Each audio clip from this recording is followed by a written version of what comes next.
Sa pagpili ng liderato, laging tatandaan, dapat nasa kanya lahat ng katangian na maka-Pilipinas, na maka-Pilipinas, na maka-Pilipinas. Iboto ang maka-Pilipinas, na maka-Pilipinas. Taong may respeto sa buhay at pamilya, makabuluhan at matinoong pamumuhay. Siya yung makapagtataguyod ng kabutihan panlahat, di mangiiwan, makakasama ang lahat. Makatotoo, hindi sinungaling, makalingat, maalalahanin, makatarungan, makakalikasan, iaalay ang buhay para sa bayan. Sa pagpili ng liderato, laging tatandaan, maganda sa kanya lahat ng katangian na maka-Pilipinas, na maka-Pilipinas, na maka-Pilipinas. Iboto ang maka-Pilipinas.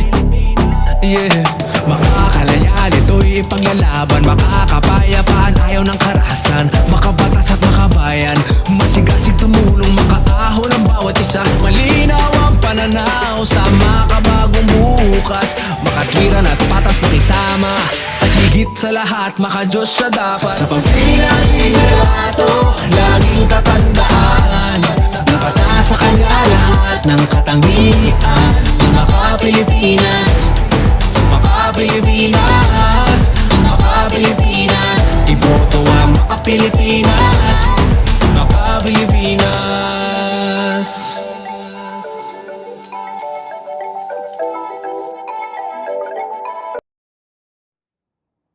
Mga kababayan, maka-Pilipinas, 10 araw na lang at ating nang gaganapin ang isa sa pinakakaabang-abang na yugto ng ating buhay bilang mga Pilipino, ang Halalan 2022. Bago natin simulan ang ating palatuntunan, ating munang hingin ang paggabay at ang pag-antabay ng Panginoon sa ating gawain ngayong umagang ito. Pagkatapos ng panalangin ay tayo naman magbigay dangal sa ating bansa sa pamamagitan ng ating pag-awit ng pambansang awit ng Pilipinas. Magsitayo po ang lahat. Sa ngalan ng Ama at ng Anak at ng Espiritu Santo. Amen. Ama naming mapagmahal, pinupuri ka namin at pinasasalamatan sa araw na ito. Pinasasalamatan ka namin sa regalo ng iyong anak na muling nabuhay, ang Panginoong naming Hesukristo. Salamat sa kanyang halimbawa sa paglilingkod at pag-aalay ng sarili. Nawa sa aming gaganapin na palatuntunan sa araw na ito, siya ang aming maging modelo sa paglilingkod at pamamahala. Nawa ang aming maririnig, ang aming dapat na marinig, makita ang dapat naming makita. Nawa ang aming mga panauhin na magsasalita ay maipabatid ang nais mong ipabatid, upang kaming lahat aming magawa ang dapat naming gawin. Ito ang hinihiling namin sa ngalan ni Kristong aming Panginoon. Amen. Sa ngalan ng Ama at ng Anak at ng Espiritu Santo. Amen.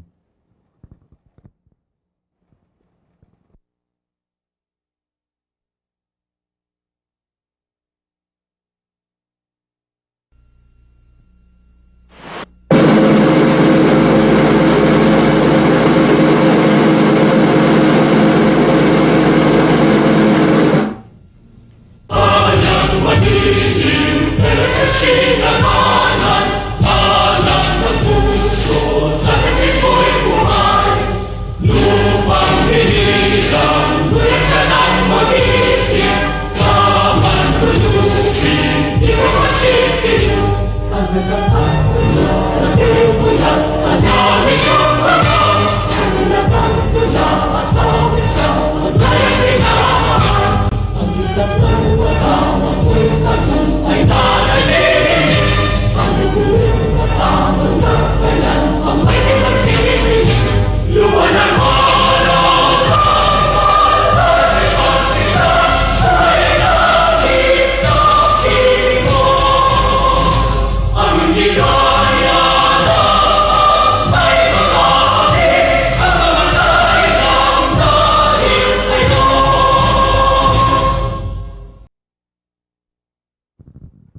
Maaari na pong magsiupo ang lahat.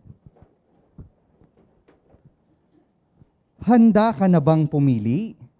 Napag-isipan mo na ba at napagdasalan ng mabuti ang iyong iboboto sa darating na halalan? Isa sa magagandang tanong na ating sabihin at itanong sa ating sarili ay, ano nga ba ang ginagawa ko kapag ginagawa ko ang aking ginagawa? Bakit ko nga ba kailangang magboto? Bakit ko kailangang magboto ng mabuti? Bakit kailangang pumili ng mabuti at hindi lamang yung basta-basta? Ito ay isa sa ating karapatan bilang mamamayan ng bansang Pilipinas. At sa gawain natin na ito, ay tutulungan tayo ng ating mga kaibigan at panauhin mula sa ideals o initiatives for dialogue and empowerment through Alternate Legal Services Incorporated at ng Commission on Human Rights. Welcome po dito sa ating palatuntunan na Bantay Karapatan para sa Halalan 2022. Napapanood po tayo live sa mga Facebook pages ng ating Archdiocese at gayon din po sa page ng SACOP at ng PPCRV Pampanga at NAMFREL. Tayo din ay naririnig sa pamamagitan ng radio station ng ating Archdiocese, ang DWBL 91.9 Bright FM. Sa mga nanonood na sa ating Facebook page, maaari nyo pong i-share ang ating programa sa inyong mga walls para mas marami ang ating maabot. Kung kayo ay may mga katanungan, komento, o nais sumali sa ating talakayan, maaari po ninyong ipadala ang inyong mga mensahe sa ating mga Facebook pages at mamaya sasagutin po natin sila sa ating question and answer portion. At para simulan ang ating programa, ating tawagin si Brother Anthony Lindon Dizon, ang co-chairman ng PPCRV Pampanga, upang ibigay ang kanyang welcome remarks.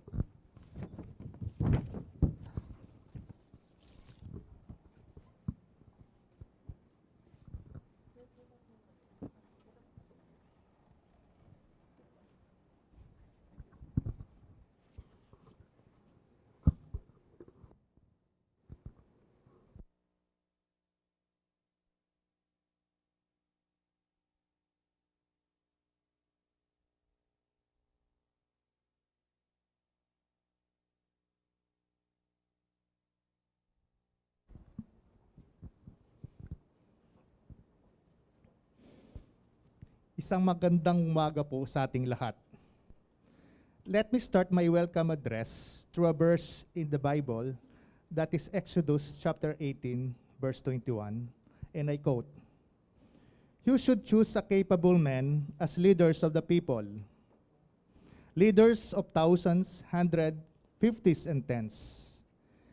They must be God-fearing men who can be trusted and cannot be bribed." Napakaganda po ang sinabi sa Biblia at ito'y napapanahon. Mamimili tayo ng karapat-dapat na mamumuno sa atin. Isang leader na may takot sa Diyos, mapagkakatiwalaan at higit sa lahat, hindi nasusuhulan.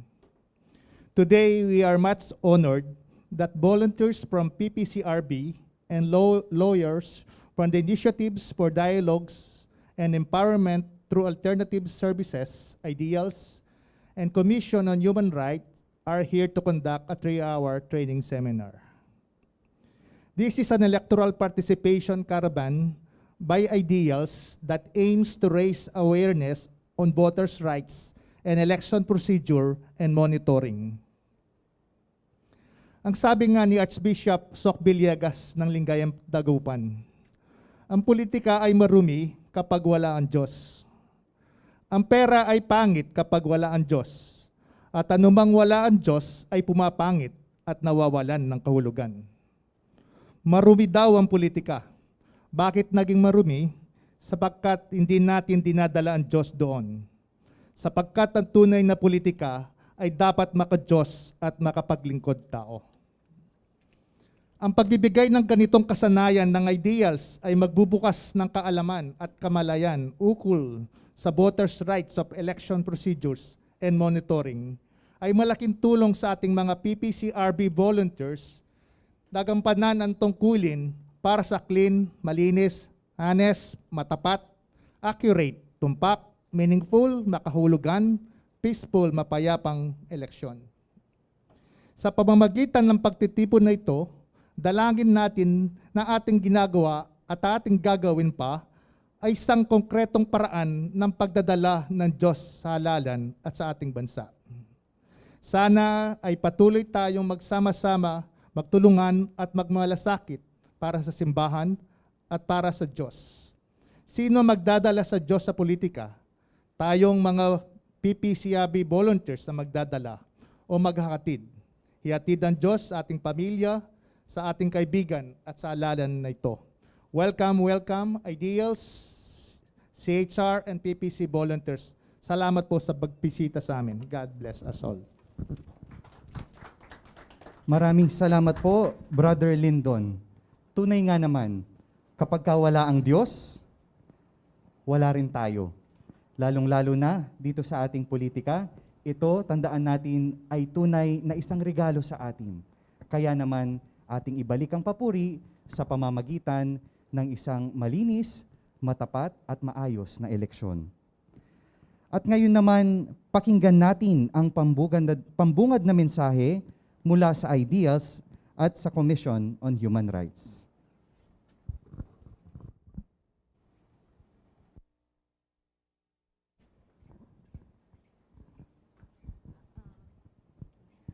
Magandang umaga po sa inyong lahat. So ako po si Marianel Crisostomo from Ideals Inc. So unang-una po sa lahat ay nagpapasalamat po ako kay Reverend Justin, kay Bro Lyndon, sa PPCRV Pampanga, sa Social Action Center of Pampanga. Sa lahat po ng tumulong na mag-organize ng event po na ito at sa inyo pong lahat na dumalo sa umagang ito upang matuto mula sa amin sa Ideals at saka sa CHR at tungkol sa mga iba-ibang kaalaman tungkol sa eleksyon. So sa umaga pong ito, naway makapagbigay po kami sa inyo ng iba't ibang kaalaman tungkol sa inyong karapatan bilang isang botante, lalo na po ay 10 araw na lamang at darating na yung eleksyon. So siguro po hanggang doon lang po muna ang aking opening message and ibibigay ko po ang mic kay Attorney Aloy po.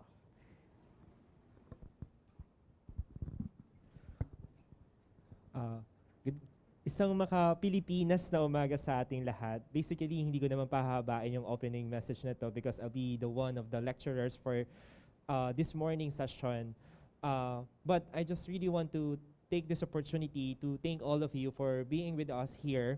Isa lang yung pinapatunayan nito, no? Uhaw ang bansang Pilipinas sa isang malinis, matapat at makadiyos na pamumuno. So sa darating na halalan, no, gamitin natin kung ano man yung mga matutunan natin dito sa session na ito at i-re-echo natin kasi hindi sapat lang na tayo yung nakakaalam. Pag mas maraming tao ang nakakaalam, no, mas natitiyak natin na yung kalooban ng Diyos yung masusunod. Yun yung, I think, no, yun yung gustong mangyari ng PPCRB, no, na di ba katatapos lamang ng ating Holy Week. So sana yung pagpapakasakit, pagkamatay, at muling pagkabuhay ng ating Panginoon ay magsilbing daan para sa atin, no, o paalala para sa atin na sa darating na May 9, kalooban ng Diyos ang masunod. So yun lamang po at maraming salamat. Maraming salamat po, Attorney Aloy ng CHR at Ma'am Nel ng Ideals. At muli, binabalik ko po sa inyo si Ma'am Marianel Crisostomo upang ipakilala sino nga ba sila sa Ideals Incorporated. Pagkatapos po nito ay susunod na ang ating training proper.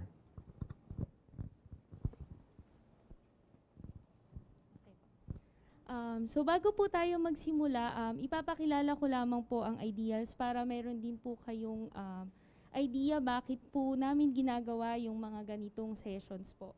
So ang Ideals po, kagaya rin po na nabanggit kanina, ay ang Initiatives for Dialogue and Empowerment through Alternative Legal Services. So isa po kaming non-stock, non-profit, legal-focused advocacy and service institution. So madalas po ang ginagawa po ng Ideals ay magbigay ng mga mag-conduct ng iba't ibang mga legal missions, magbigay ng mga free legal advice, etc. po. Pwede pong online and offline.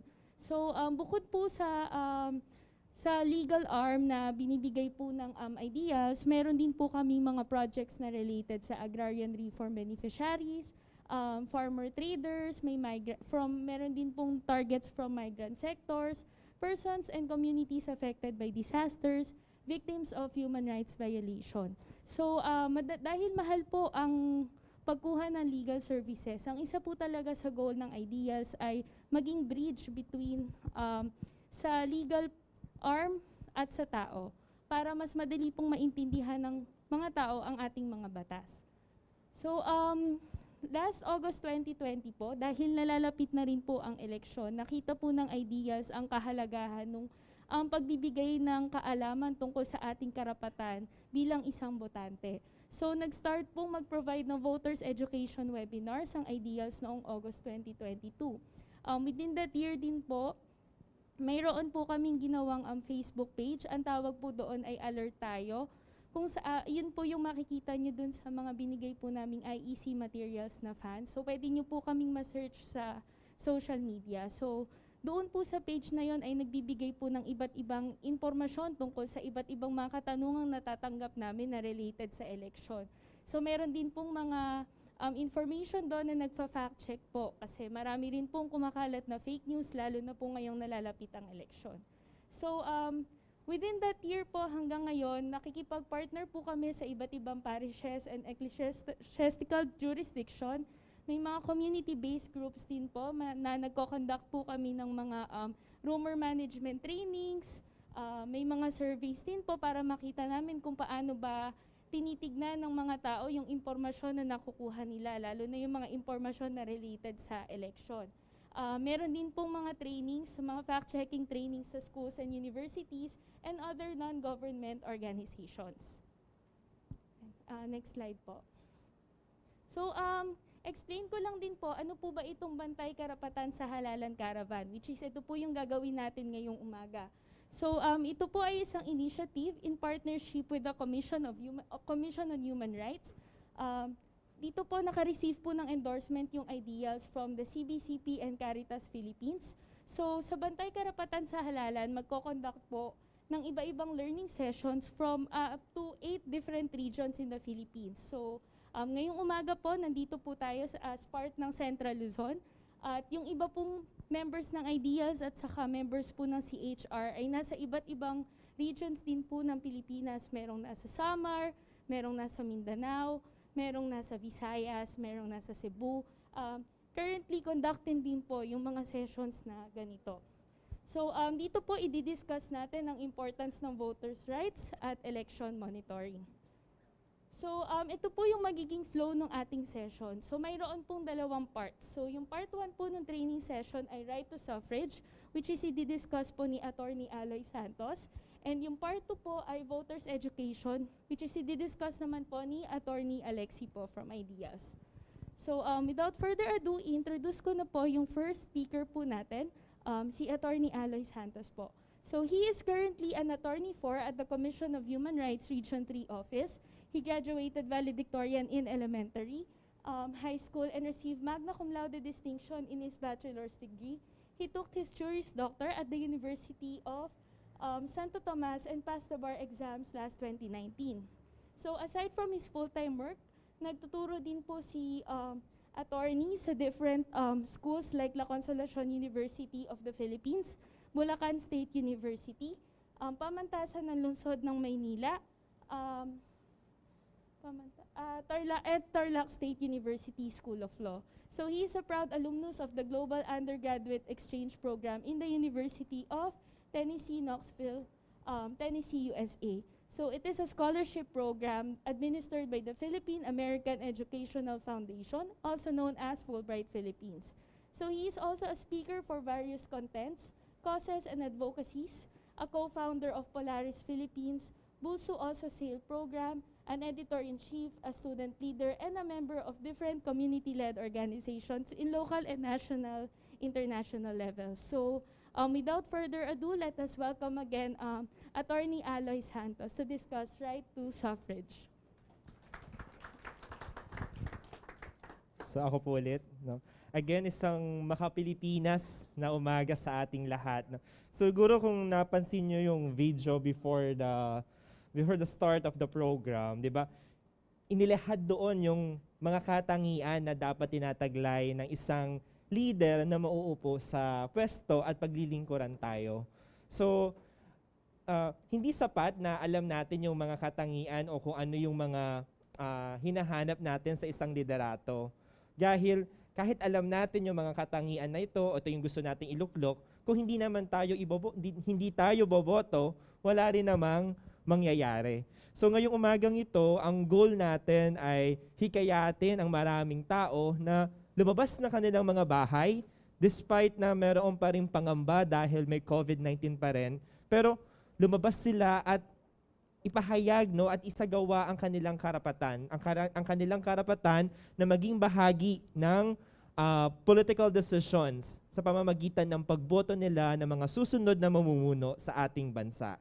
So, kaya ang title po ng aking presentation ay Your Vote, Our Future. Yung boto natin ay hindi lamang para sa atin, kundi para sa bansang Pilipinas, para sa ating mga anak, sa ating mga pamilya, at lalo't higit sa mga taong nasa laylayan o yung mga taong bahagi ng disadvantaged, marginalized, and vulnerable sectors. So hindi sapat na boboto lamang tayo. Kailangan bumoto tayo ng tama. At kapag boboto tayo, isipin natin yung mga taong walang access sa education, walang access to right information.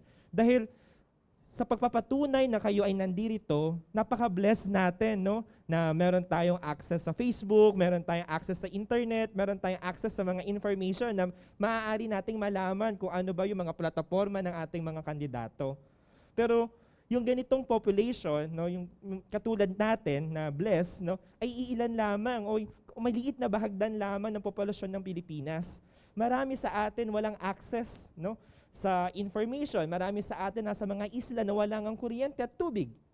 So, marami sa ating mga Pilipino ang iniintindi ang pagkain at hindi kung sino yung boboto nilang kandidato. Kaya pagdating ng halalan, kahit sino na lamang ang maboto. At kagaya ng sabi ni Reverend Father Justin kanina, hindi sapat na bumoto lang tayo ng sino-sino. Kailangan bumoto tayo ng nararapat sa pwesto. So, kaya pag bumoto tayo sa May 9, yun po yung isipin natin. At hanggang nakikinig tayo ngayon sa lahat din ng mga nakatutok sa ating Facebook Live, ganun din yung isipin natin. Nakikinig tayo not for the sake of compliance with the invitation of the PPCRV or of the invitation of CHR and Ideals, but mainly because we owe to the public, we owe to those people who has no access to internet, who has no access to education, to vote rightfully, to vote the right person in the position. So, let me introduce first to all of you, next slide please, ano ba yung mandato ng Commission on Human Rights at bakit nandito ang Commission on Human Rights, diba? Una, ano ba ang kahulugan ng human rights? Pag sinabi kasing human rights, ito yung nagpapatotoo at nagpapaganap sa tao bilang isang tao. These are the inherent rights ng mga tao kapag sila ay naisilang. So hindi natin matatawag na ang isang tao ay ganap na tao kung wala silang mga karapatang pantao. So yung karapatang pantao nito ulit ay nagpapaganap at nagpapatotoo sa isang tao bilang isang tao. So ano ba yung mga kategorya ng human rights? Maaring itong civil rights, political rights, economic rights, social rights, at cultural rights. Yung karapatan nating bumoto ay nabibilang doon sa sinatawag na civil and political rights. So kaya naman, ang karapatang bumoto ay ating karapatang pantao. Natandaan po natin yun, ang karapatan natin na maging bahagi ng desisyon o gumawa ng desisyon sa ating bansa ay karapatan nating pantao. Ang karapatang bumoto ay karapatang pantao. Kaya nandito ang human rights para siguraduhin na ang lahat ng tao ay makaboboto. Lahat ng qualified na tao na bumoto ay makaboboto. Dahil sa eleksyon, ang tinitignan natin dito ay yung will ng taong bayan dapat ang masunod. So kung meron mga tao na hindi hinahayaang bumoto o kung meron mga tao na nag-engage on vote selling and vote buying, ang tanong natin doon, yung pa ba yung kagustuhan ng taong bayan? Diba? Kapag na-alter na yung ating pagboto o nai-impluwensyahan na yung ating pagboto, yung pa ba talaga ang kaloob o yung kagustuhan ng taong bayan? So yun yung gustong siguraduhin ng human rights. Gusto namin siguraduhin na lahat tayo ay makakapag-exercise ng ating karapatang pantao na bumoto. Ano pa ang totoong ano pa yung mga mandato ng Commission on Human Rights? Let me take this opportunity to explain really the mandate of the Commission on Human Rights. Our mandate is basically to investigate human rights violation. No? To investigate human rights violation. And when we speak of human rights violation, there are two perspectives na ating pwedeng tignan. Una ay yung perspektibo kung sino ang nang-aabuso at yung perspektibo kung sino ang inaabuso. Doon muna tayo sa perspektibo kung sino ang nang-aabuso. Kapag ka ang nang-aabuso ay bahagi ng gobyerno, kagaya ng ating mga uniform personnel, police, AFP, o bahagi or mga o mga public servants, o mga tao sa gobyerno, kapag sila ang nang-apak at nang-abuso ng karapatang pantao, ito ay maituturing na human rights violation. Kaya kapag kayo ay sinaktan ng pulis, binuli ng sino mang mga tao sa gobyerno, o hinaras ng mga tao na bahagi ng Estado, dapat po kayo mag-report sa Commission on Human Rights. Paano kayo magre-report sa Commission on Human Rights? Kami po ay available on social media. We have Facebook account, Twitter, and even Instagram. Pero ang Commission on Human Rights Region 3 po, we maintain this Commission on Human Rights Region 3 Facebook page. At dahil kayo ay mga tagang Pampanga, ang aming opisina ay nandyan lamang po sa Government Center. So kayo po ay anytime from 8 a.m. to 5 p.m. pwede po kayo magpunta sa aming opisina. Ito po ay bukas, mula 8 a.m. to 5 p.m. So kung kayo ay merong mga reklamo na pang-aabuso sa inyong karapatang pantao, maaari nyo po kaming ma-reach sa aming mga social media accounts at sa aming opisina. So yun po, unang perspektibo kapag ang nang-aabuso ay bahagi ng Estado. Sino pa? Kapag ang nang-abuso ay mga armed non-state actors, mga rebelding grupo, kapag sila po ang nang-abuso ng kapangyarihan, ito rin po ay tinuturing na human rights violation. Kaya hindi tama na sabihin na ang CHR ay kakampi o bahagi ng mga rebelding grupo, ng NPA, ng kung ano pa man. Kami po, wala po kaming kinakampihan. Kung may kinakampihan man kami, ito ay ang mga karapatang pantao. Hindi rin tama na sabihin na ang CHR ay kaaway ng mga kapulisan o ayaw sa gobyerno. Dahil kami po mismo ay bahagi ng gobyerno. Kung ayaw namin sa gobyerno, ayaw din namin mismo sa amin. Wala kaming kinakampihang administrasyon, wala kaming kinakampihang mga kulay, kasi nga ang kakampi lang natin ay yung karapatang pantao ng tao. At sino naman yung kaaway natin? Hindi naman kaaway talaga, pero ang binabantayan natin, ang iniiwasan natin ay yung mga nang-aabuso.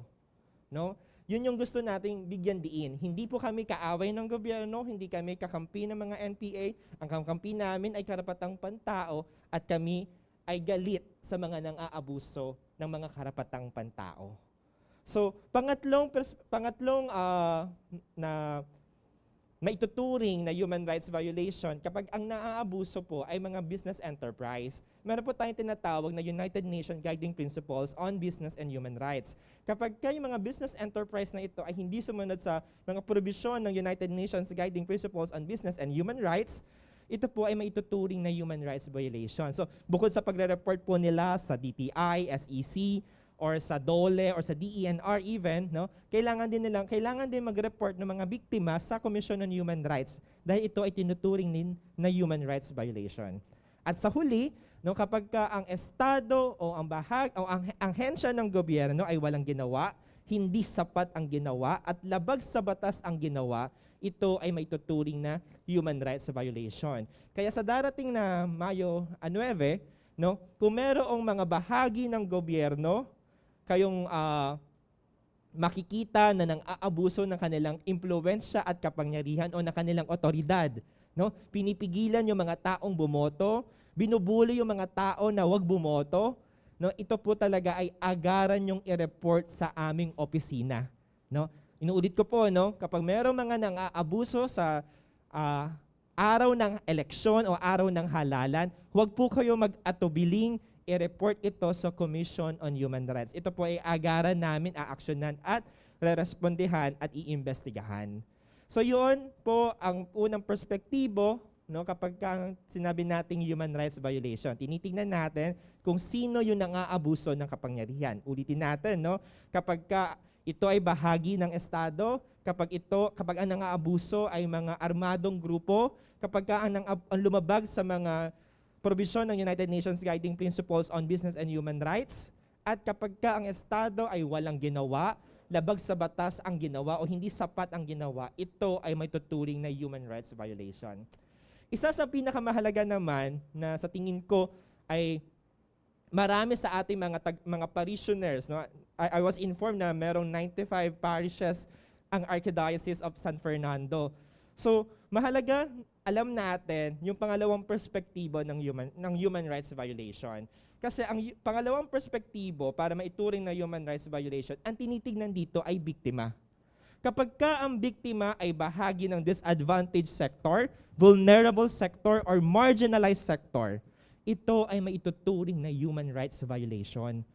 No? So, sino-sino ba yung mga bahagi ng sektor na nabanggit? Pwedeng mga babae, di ba? Kababaihan, bata, miyembro ng indigenous cultural community, farmers, fisher folks. Who else? Members of the LGBTQIA community. No? At yung tinatawag natin before na persons with disability. Ngayon, hindi na persons with disability daw dapat ang tawag. Ano na yung correct term? Ang correct term na ay differently abled person. No? Because they are not incapable of doing something, but they are capable of doing something differently.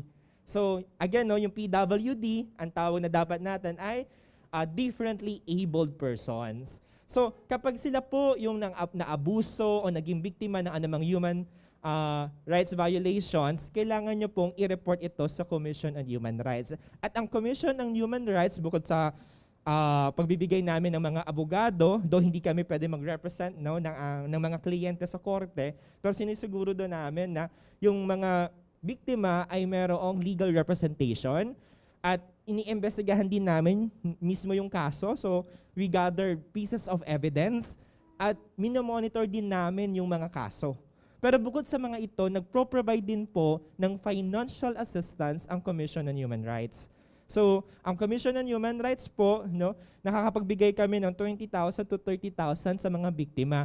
Kagaya ng sinabi kanino, no, napakahirap magsampa ng kaso sa ating bansa. Pero hindi lamang hirap ng kalooban, kundi pati napakagastos. So, talagang magigipit ka. So, yung ganitong halaga, I think, no, makatutulong sa iyo sa pagproseso ng inyong mga kaso. So yun po yung ginagawa ng Commission on Human Rights. Kung pamilyar kayo dun sa kaso ni Police Officer Nuesca, yung officer na namaril na mag-ina sa Paniki Tarlac, isa po to sa mga unang kaso na hinawakan ko nung ako ay pumasok sa Commission on Human Rights. So nakita nyo po, no, napabilis natin yung pagkakaroon ng desisyon. At bukod doon, no, patuloy nag-monitor tayo, pinaisa-ilalim natin yung lahat ng mga bata na naka-witness. Hindi lamang yung anak ni Police Officer Nuesca, kundi napakarami po kasing bata na naka-witness nung krimen na nangyari. So lahat ng mga batang naka-witness na ito, no, nag-request po tayo ng proper intervention from the local Social Welfare Development Office at nagbigay din po tayo ng financial assistance amounting to 60,000 dun sa pamilya po ng biktima. So yun po ang trabaho ng Commission on Human Rights. Sana tulungan niyo po kaming ipaliwanag at iparating sa maraming mga tao kung ano talaga yung tunay naming mandato. Kasi kami po mismo ay nare-red tag, 'di ba? Bahagi kami ng gobyerno pero kami mismo ay nare-red tag. So sana makatuwang namin ang Archdiocese of San Fernando, no, sa pagpapalawak ng kaalaman tungkol sa mandato sa Komisyon sa mga Karapatang Pantao at kung ano talaga ba mismo ang karapatang pantao. So lahat po kayo ay welcome sa aming opisina at welcome na makipag-ugnayan sa amin. Next slide. Dumako tayo no, sa aking tatalakayin, no, yung right to suffrage. Pero bago iyon, pag-usapan natin yung kapayapaan. Kanina, nabanggit ni Brother Lyndon kung ano yung goal ng PPCRB. Diba? Ano yung goal ng PPCRB? Tandaan niyo yung word na champ. Diba? Champ. Clean, honest, accurate, meaningful, and peaceful election. Ano yung huli, diba? Peaceful election. Ano ba yung kaugnayan ng kapayapaan sa eleksyon? No? Ano muna ba yung kapayapaan? Marami kasing misconception pag sinasabing peace. Para sa iba, no, peace is a total absence of conflict. But it is not the absence of conflict. No? It is not the absence of differences. No? Peace, this is a social contract. No?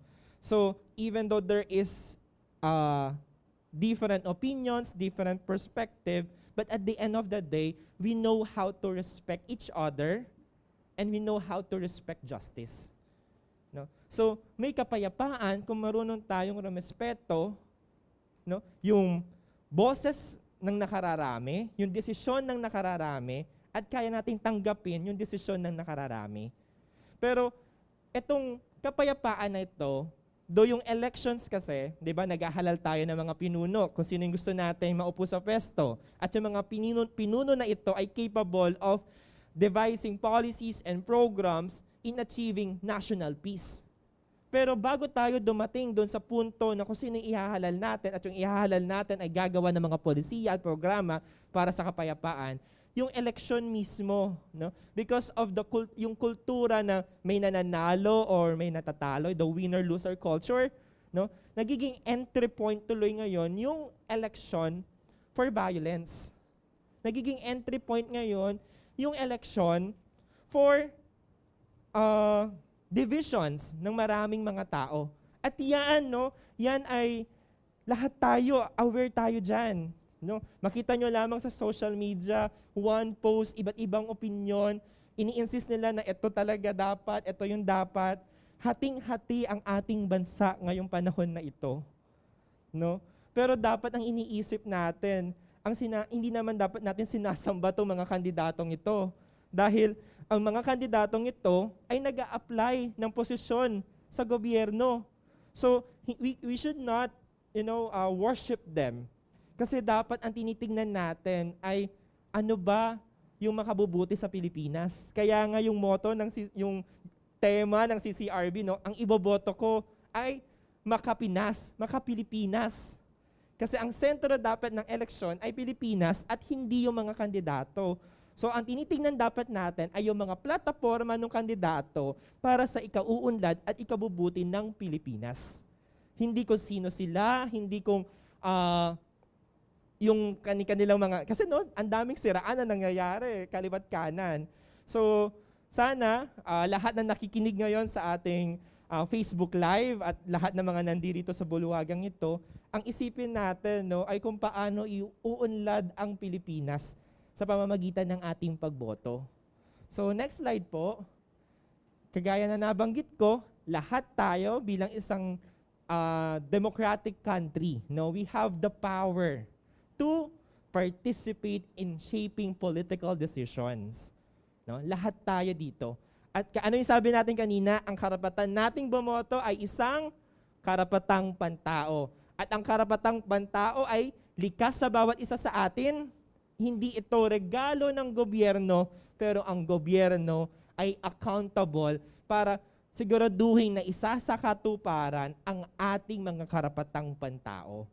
No? Next slide, please. Next slide. Yan. So, ito yun, no, sa pagboto natin o sa pakikinig natin ngayon, dapat ito yung mood natin, no? 'Di ba, kahit naman sa anumang relasyon, kapag meron kang emotional investment o malalim yung emotional investment mo, mas mahirap kalimutan.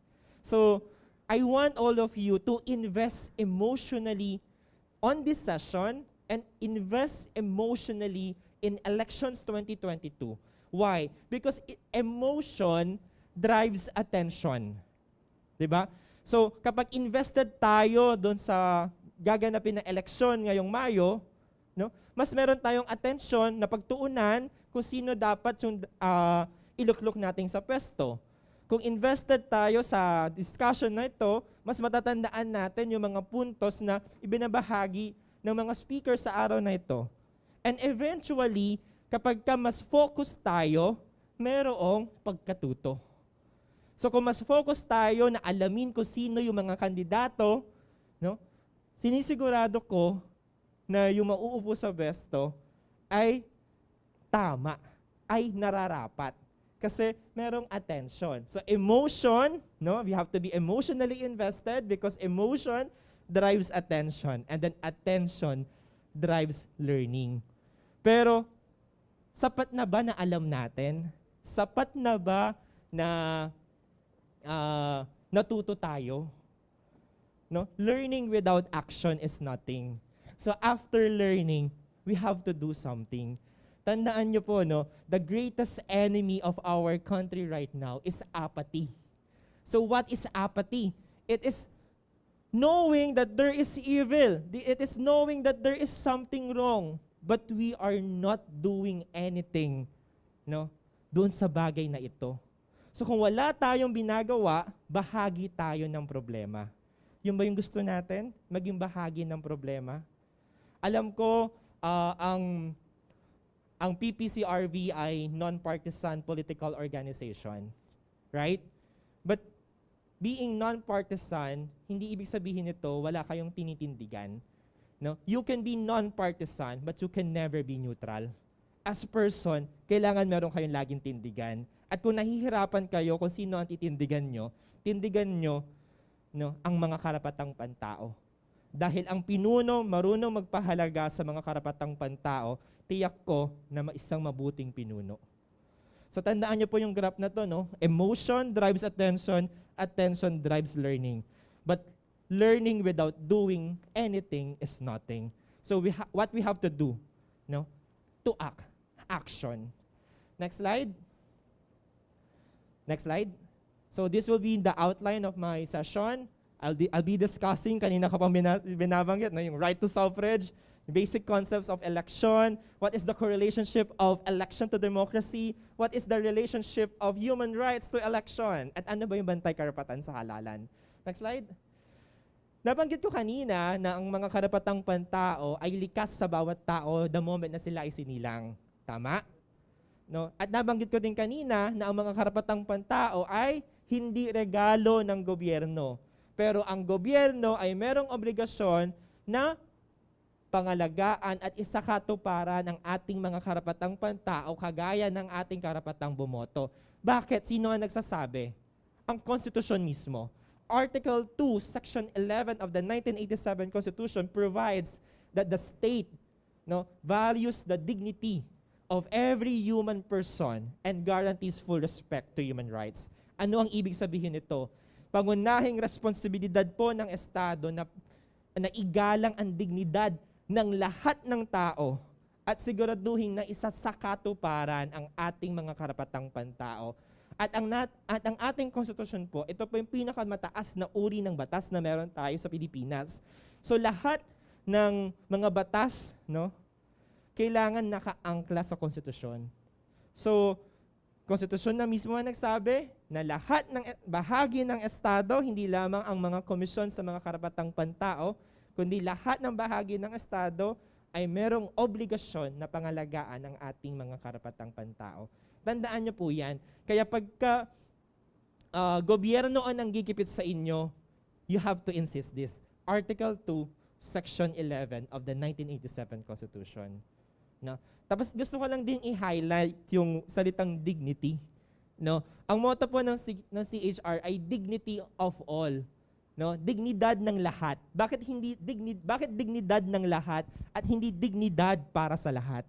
Dahil naniniwala ang Komisyon sa mga Karapatang Pantao na yung dignidad natin ay hindi binibigay ng kahit sino man o hindi batas ang nagbibigay nito. Kaya siya hindi dignidad para sa lahat. Dignidad ng lahat kasi naniniwala kami na ang lahat ng tao bilang isang tao sila ay mayroon ng dignidad. No? So, paano pwedeng mawala yung dignidad ngayong darating na halalan? No? Mawawala yung ating dignidad kung hindi tayo boboto ng tama. Mawawala yung ating dignidad kung hindi tayo boboto mismo.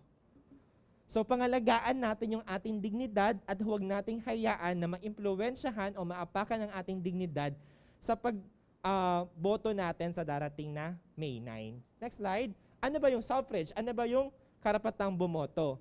Bakit ito mahalaga? Paano ba ito nakaka-apekto sa atin? So technically, yung suffrage, that is the right to vote. No, right to suffrage is the right to vote. The right to participate in the election. No? So next slide, yung right to suffrage po ay nakasaad no, sa tatlong matataas no, o tatlong mga batas. No? We have the Universal Declaration on Human Rights, we have International Covenant on Civil and Political Rights, and lastly, the 1987 Constitution. So isa-isahin natin. Unahin natin yung UDHR. Next slide. Nakasaad sa UDHR, Article 21, no, paragraphs 1 to 3. Everyone has the right to take part in the government of his country directly or through representatives. Pangalawa, everyone has the right to equal access to public service in our country. Pag sinabing equal access sa public service, no, lahat ng mga programa ng pamahalaan, kailangan meron tayong access. At lahat ng aspeto ng public administration, kailangan nakikibahagi tayo. At pangatlo, yung kanina ko pang sinasabi, the will of the people shall be the basis of the authority of the government. Diba? Kaya nga popular vote, no, popular support yung hinukuha ng ating mga kandidato kasi ang mananaig ay yung will ng taong bayan. At kailangan yung kongreso natin mismo ay meron silang mekanismo na siguraduhin hindi lamang yung mga naninirahan sa Pilipinas, kundi lahat ng Pilipino, lalo yung mga nagtatrabaho sa ibang bansa, ay makaboboto. Ngayon po ay nasasagawa na yung overseas absentee voting natin. So ito po ay bahagi no, ng ating mga karapatan. Bahagi siya ng isa sa mga provision po ito ng UDHR. Ano ba yung Universal Declaration on Human Rights? Yung UDHR, ito talaga yung parang Biblia ng ating mga karapatang pantao. Okay? After kasi ng World War, nagkaroon ng pagpupulong yung mga nagkakaisang bansa, yung United Nations, na gusto nilang alamin ano ba dapat yung mga karapatan nataglay ng kanilang mga mamamayan para hindi na maulit yung mga pang-aabuso o paglabag sa mga karapatang pantao nung World War. No? Kaya nabuo yung UDHR. Ang problema sa UDHR, it is just a declaration. No, walang ngipin, dinedeclare lang ano-ano ba yung mga karapatang pantao natin. Pero kailangan ng ngipin. Kaya dumako tayo sa susunod na slide, nabuo yung International Covenant on Civil and Political Rights. Dito nagkaroon na no, ng ngipin yung batas, nagkaroon na ng compulsion, no, na dapat, kung ano lang din yung nakasaad kanina sa UDHR, dito binibigyan na ng diin at ng ngipin. Na kailangan yung mga bansa na to ay sumunod. Kaugnay po ng ICCPR or International Covenant on Civil and Political Rights ay yung International Covenant on Economic, Cultural and Social Rights. So, yung dalawang international covenant po na ito, tinatawag natin itong mga International Bill on Human Rights, ang Pilipinas po ay signatory. So bilang signatory tayo, kailangan natin tumalima sa lahat ng mga nakasaad sa international covenant na ito. So tandaan nyo po, no, yung UDHR as a mere declaration, isa-isa doon yung ating mga karapatang pantao. But by the fact that we signed and ratified the International Covenant on Civil and Political Rights, same is true with the International Covenant on Economic, Cultural, and Social Rights, no, meron na dapat pagsunod. Meron ng pagsunod ang bansa doon sa mga inilathala o nakasaad sa UDHR. Okay?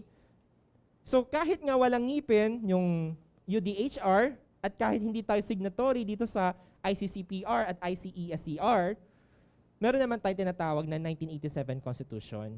So inadapt din natin halos lahat, no, yung mga nakasaad sa UDHR at kabilang sa pag-adapt natin, next slide please, ay yung karapatan natin bumoto. Yun nasa Article 21 ng UDHR matatagpuan ngayon sa Article 5, Section 2 ng 1987 Constitution. At karamihan po doon sa provision ng UDHR ay matatagpuan po sa ating Bill of Rights. Yung Bill of Rights po natin ay nasa Article 3 ng 1987 Constitution. So, ganun din naging trabaho o naging proseso ng ibang bansa. No? Inadapt nila halos lahat ng mga provision na nakasaad sa UDHR sa kanilang mga saligang batas. So, ang saligang batas po natin, ano nakasabi dito? Kailangan lahat ng citizen, no? Lahat ng citizen ng Pilipinas not otherwise disqualified by law ay ma-exercise yung kanilang karapatang bumoto. Okay? At pinatunayan din, no, kanina 'di ba sa Article 21 paragraph 3 na dapat daw yung Kongreso ay merong mekanismo paano masisiguro na yung mga mamamayan sa mga Pilipino sa ibang bansa ay makaboboto.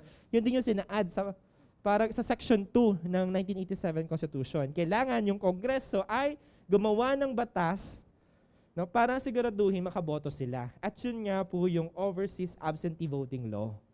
Next slide. The people's right to suffrage, no, is the foundation of the electoral process. No, bakit?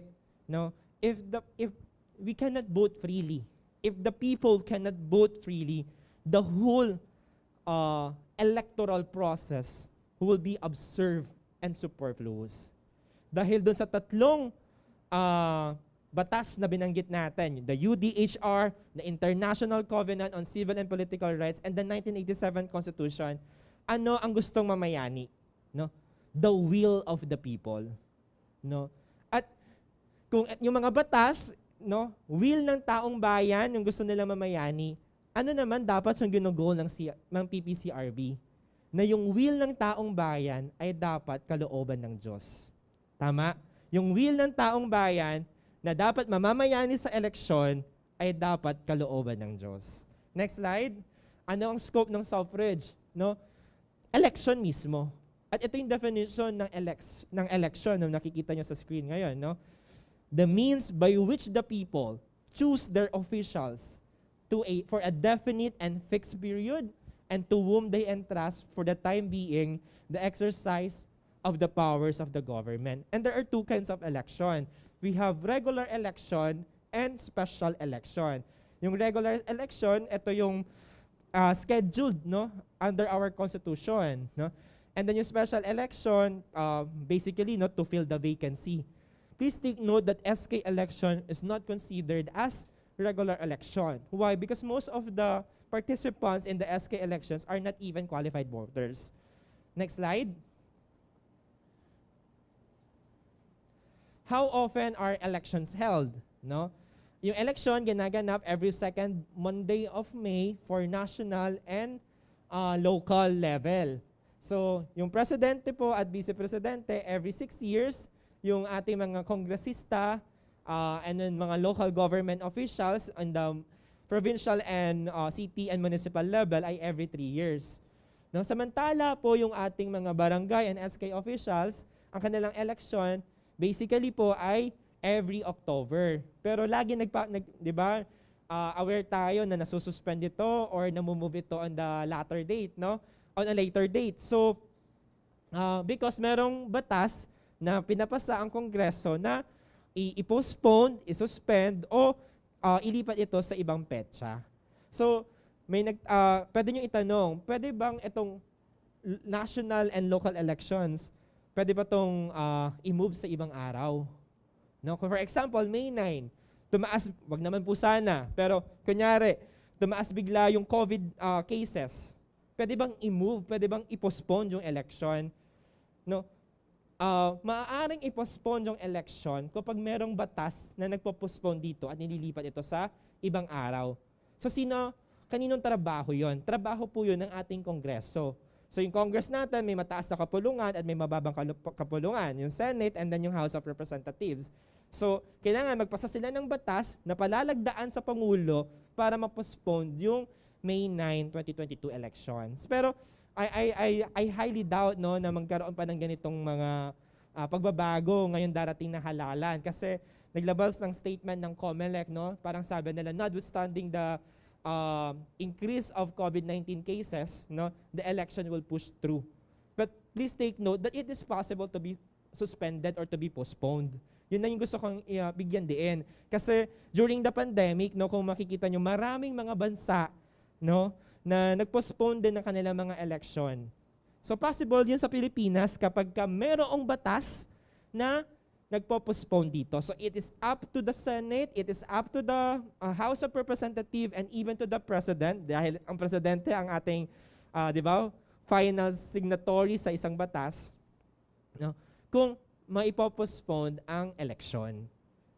Pero I highly doubt, now again, no, let me reiterate that I highly really doubt na ma-move pa yung May 9, 2022 election o ma-postpone dito. Next slide. Ano ba yung qualifications para tayo ay makaboto? Madali lamang, 3 lamang yung qualifications. Kailangan ikaw ay citizen ng ating bansa. Pangalawa, ikaw ay 18 years old at the time of the election. So pwede ka magpa-register kahit hindi pa po kayo 18 years old. No? So mga 17 ka ng October, pero bago dumating yung May, kailangan ikaw ay 18 years old. At kailangan naninirahan ka sa loob ng bansa sa loob ng 1 taon at 6 na buwan naman kapag ka doon sa distrito gusto mong bumoto. So, hindi po natatanggal o sinasabing nawala yung ating original residence kapag ka ang dahilan ng ating pagpunta sa ibang bayan ay trabaho, pag-aaral. No? So, kapag yun po yung dahilan natin, hindi nawawala yung number 3 requirements. No? So, pasok pa rin yun dun sa at least 1 year residency requirement. Okay? Next slide. Kanina nakita nyo po yung mga substantial requirement, no? Substantial requirement para maging qualified kang bumoto. Noong 2015, no, naging issue yung no bio, no boto. Natatandaan nyo po yon? Kapag ka wala kang biometrics, hindi ka makaboboto. So ngayon, yung Kabataan Party List, they questioned, no, that issue, no, or that requirement. Kasi sabi nila, wala naman nakasaad sa konstitusyon na kailangan na may biometrics para ikaw ay makaboto. So question po nila ito sa Supreme Court. Ano ang sabi ng Supreme Court? Ang sabi ng Supreme Court, hindi naman substantial requirement yung biometrics validation. Yung biometrics validation ay bahagi ng procedure, no? Bahagi siya ng aspeto ng procedure. So in Kabataan Party List versus COMELEC case, 2015 decided case by the Supreme Court, ang sabi nila, biometrics validation is not unconstitutional. Kasi nga, hindi ito substantive requirement, though pagka hindi ka ba nakapag-biometrics, ano yung magiging epekto? Madi-deactivate po yung inyong registration. So, kailangan mong i-activate yung registration mo sa pamamagitan ng pagbabiometrics mo. So, it is not unconstitutional because it is not a substantial requirement. It is only a condition precedent. No? Condition precedent and a mere aspect of registration. Next slide.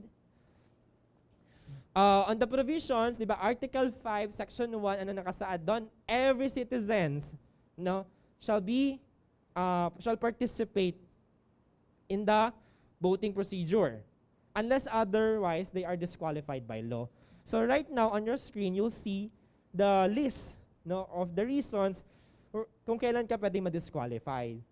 So pwede ka ma-disqualify kapag mayroong final judgment na magsasuffer ng imprisonment of not less than 1 year and such disability not having been removed by plenary pardon or amnesty. Second, kapag ikaw po ay convicted ng by final judgment ng mga crime involving rebellion, sedition, or any crime against our national interests, no, or national security. And then kapag ka ikaw po ay insane or incompetent person, declared as such by competent authority, hindi ka rin, disqualified ka rin para bumoto. Unless otherwise, the competent authority confirms na you are no longer insane or you are no longer incompetent. So, for example, na-disqualify ka by reason of number 1 and number 2, after 5 years po na ma-serve nyo po yung sentence nyo, automatically, nare-reacquire nyo po yung karapatan nyong bumoto. it is automatic, pero kailangan mo lang naman reactivate siya. No, kasi baka maging deactivated voter ka. So again, no, for number 1 and number 2, after mong ma-serve yung sentence mo ng 5 taon, automatically nare-reacquire yung karapatan mong bumoto. Question, bakit mayroong detainee voting? Bakit mayroong mga persons deprived of liberty o yung mga nakakulong na nakaboboto? Kasi ano ang sabi ng batas? Kailangan mayroong final judgment. So hindi po lahat na nakakulong ay nahatulan na. No, kaya nga detainee, nakadetain lang siya for the time being. So kaya yung mga detainee natin, hindi ibig sabihin nun, lahat sila ay criminal na o nahatulan na. So one of the best example here is, kaya nga, di ba si Senator Laila De Lima, nakatatakbo siya ngayon at pwede din siyang bumoto ngayon kasi wala pang final judgment sa kanya. Malinaw? Siya pa lang po ay detainee, no? Hindi pa siya convictee. So, wala pang final judgment regarding doon sa mga kasong isinampa sa kanila o sa kanya.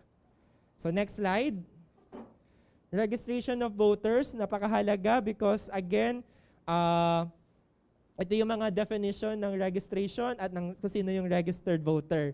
No? Alam ko, tapos na yung registration period at 10 araw na lamang ay election na. Pero at this early, no, kung meron tayong mga anak na eventually will reach the age of majority, ipa-register natin sila agad sa sa susunod na halalan, no, after 3 years. Next slide. Okay, this is very interesting, the case of People versus Coral. Ano ang sabi ng Supreme Court sa kasong ito? Suffrage, no, even it is a inherent right, no, it is also a privilege. So Supreme Court na mismo ang nagsabi na kailangan bilang isa itong privilege, kailangan bumoto tayo ng tama. Ano yung wording sa Supreme Court? Suffrage is a privilege granted by the state to such person or classes as are most likely to exercise it for the public good. So Supreme Court na nagsabi na kailangan i-exercise natin yung karapatan nating bumoto para saan? For the public good. We have to consider yung welfare ng taong bayan. Tandaan niyo po, no? Salus populi est suprema lex. The welfare of the people is the supreme law. Salus populi est suprema lex. So, yun po yung ating gawin sa darating na May 9. Next slide. I have discussed this earlier. Registration is different from qualification. Because registration only regulates the exercise of the right of suffrage and it is not a qualification for such right. Next. So as a general rule, no, kailangan you are physically present in the polling place kung saan ka nakarehistro. Ano yung exceptions? Exceptions natin dyan ay yung absentee voting. Sa absentee voting, sino-sino yung pwedeng maging absentee voters? No? Una na dyan ay yung members ng ating electoral board. Pangalawa, yung mga government officials and employees. Next slide. Pangatlo, yung mga members ng media, including yung mga technical and training staff. At pang-apat, those citizens of the Philippines who is qualified to register and vote under the overseas absentee voting law. So, lahat ng A, B, C, D na yan, no, they can vote only for national candidates. So, pag sinabing national candidates, we have the president, the vice president, and the senators. So, yun na yung kanilang maiboboto. So, bakit tayo bumoto? Bakit tayo dapat bumoto? Ano yung kahalagahan nito para sa atin? Sa totoo lang, yung tanong na ito, no, hindi naman dapat tinatanong. Kasi ang tanong dito, bakit tayo boboto? No, ano yung kahalagahan nito sa ating bansang Pilipinas? Hindi lang para sa sarili natin. Paulit-ulit ko pong sinasabi yun, no? Boboto tayo, hindi lamang para sa sarili natin, kundi para sa mga taong walang lakas, walang boses, at walang access sa information para makaboto sila ng tama. Next slide. Next slide. Let's skip that. Again, no, ang mahalaga lang naman dun sa election and democracy, bilang ang Pilipinas isang democratic country, kailangan nakikibahagi tayo sa election. Kailangan yung sovereignty kasi emanates from the people and resides sa tao mismo. So it is the people who has the power. Kaya in social contract theory, if you know the theory, no, social contract theory, sino ang naglalagay sa pwesto sa ating mga pinuno? Taong bayan. Kaya yung ating mga pinuno, they should not act as masters, but they should act as public servants. They should be servants. So sila dapat yung naglilingkod sa atin at hindi dapat sila yung pinaglilingkuran. Kaya after the election, do not treat your candidates as VIPs because that is their responsibility. Tandaan niyo po yan, do not treat them as VIPs because that is their responsibilities, and please hold them accountable. Kasi hindi naman natatapos yung problema kung sino yung maluluklok sa pwesto. After ng election, kailangan siguraduhin natin na yung binoto natin magtatrabaho. Right? So, kaya, we should not treat them as masters. They should not be treated as masters because they are public servants. And the right to suffrage naman natin, no, pag hindi lang kaakibat nito yung karapatan natin bumoto at magluklok ng pinuno sa pesto. Nakapaloob din dito yung karapatan natin, no, or kalayaan natin from all forms of discrimination, no? Kalayaan natin na ipahayag yung sarili natin at yung ating mga opinyon. What else? Freedom of association and peaceful assembly. Kaya nga merong mga grand rally, no? Kasi karapatan nila maging bahagi ng mga grand rally na yon, no? At this is a freedom of movement because election is a movement, no? Voting for the right people, no, is a movement. Next slide. Paano tayo naapektuhan nito? It will change our country. Sa pamamagitan ng next slide. No? Because yung ating mga boto can solve the problems of poverty and inequalities, healthcare crisis, climate crisis and toxic pollution, national security and corruption. So kung meron akong gustong tignan sa inyo bukod dito sa kampanya ng PPCRB na iboboto ko ay Maka-Pilipinas, tingnan nyo din po yung stand ng mga kandidato sa mga usaping ito. Lalo sa usapin ng climate and toxic pollution. Napakaiilan lang mga kandidato ang tinatalakay yung problema sa ating kapaligiran, sa ating inang kalikasan. Pero, nararanasan natin yung pandemyang ito dahil may problema din dito. So, sana tingnan natin, no? Pagtuunan natin ng pansin, itong dalawang ito, kung ano yung mga stand ng ating mga kandidato. Healthcare crisis and climate crisis and toxic pollution. Well, corruption, national security, and poverty and inequality, this has been, these problems, sino kaya yung makakatapos sa mga problemang ito? No? Kasi bawat halalan naman, umaasa tayong mareresolba ang issue ng corruption. Diba? Mareresolba ang kahirapan. No? Kaya hindi sapat na after election, bumoto tayo, na meron naluklok sa pesto. Kailangan, all throughout their terms, binabantayan natin yung kanilang mga trabaho at ginagawa. Next slide. Ito yung mga typical voting practices sa Pilipinas. Vote buying, later on, i-explain ni Attorney Alexi kung ano yung mga elements ng vote buying. At yung isa naman ay voting by popularity. Ano yung sinabi ko kanina? Ano dapat yung mananalo sa election? Will ng taong bayan. Kapag ka meron mga ganitong usapin o ganitong mga issue at hindi pa natatapos yung ganitong practice o kultura sa ating bansa, hindi po will ng taong bayan nasusunod. Ano ang nasusunod? Pera. No? Kaya nga, ano yung sabi din kanina ni Brother Lyndon kanina? Ang eleksyon na walang Diyos, ang politikang walang Diyos ay marumi. No? So dapat, hindi pera ang Diyos natin sa darating na halalan. No? Next slide. So, bantay karapatan sa halalan, napaliwanag na po yan ni Ms. Nel kanina. No? Ito ay kaakibat ang Komisyon sa mga Karapatang Pantao na siguraduhin na ang ating karapatan ngayong halalan ay lahat ng ating karapatan ngayong halalan ay naisa sa katuparan. Next slide. Next slide. Ano ang role ng Commission on Human Rights. Ito yung aming gustong protektahan.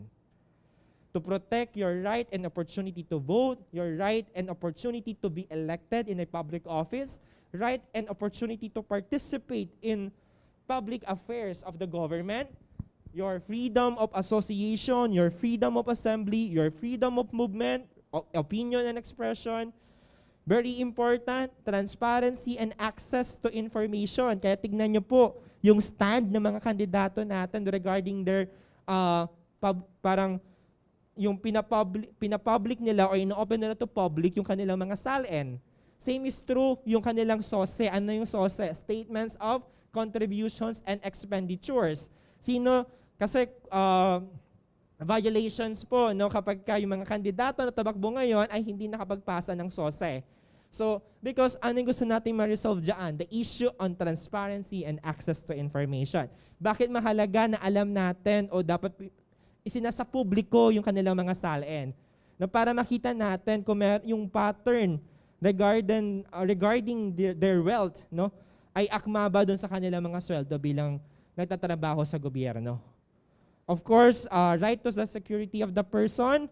Kaya kapag po kayo ay hinuli ng walang dahilan sa darating na halalan, tawag agad sa Commission on Human Rights. Siyempre, ang hirap pag-isipan na paano ako makakatawag, hinuhuli na ako. So, kaya magbilin po kayo, especially doon sa mga very engaged sa politics, dito ngayong election na to. Magbilin kayo, pag nawala kayo ng ganitong oras, walang nare-receive na message from you, baka may nangyari ng masama sa inyo. Freedom from discrimination and equality before the law, equality between men and women. Maglagay tayo ng mas maraming babae ngayon. Kasi ilan lang ang makakapag-represent lang sa babae ay babae din. So meron mga babae dito at meron din tiyak na babae na nanonood sa ating Facebook Live. Ipantay natin, ilang babae lamang ba ang nasa Senado? Ilang babae lamang ba ang nasa Kongreso? So, siguraduhin nyo na represented mabuti ang bilang ng mga babae sa mga pwesto sa gobyerno. Dahil babae din ang makakapag-abante sa babae. Tandaan niyo po yan. And then right to fair and public hearing and of course, right to an effective remedy. Ano yung solusyon kapag yung mga karapatan na ito ay hindi natupad o naisakatuparan? Next slide. So, on the last 5 minutes of my presentation, I really want to focus on this. It is not just enough that we exercise our vote. We have to vote right. And when I speak of right, it involves righteous governance. We have to vote based on integrity, based on the giftedness, based on the heart, and based on track record. When I speak of righteous governance, ano ba yung stand ng ating mga kandidato on particular issues?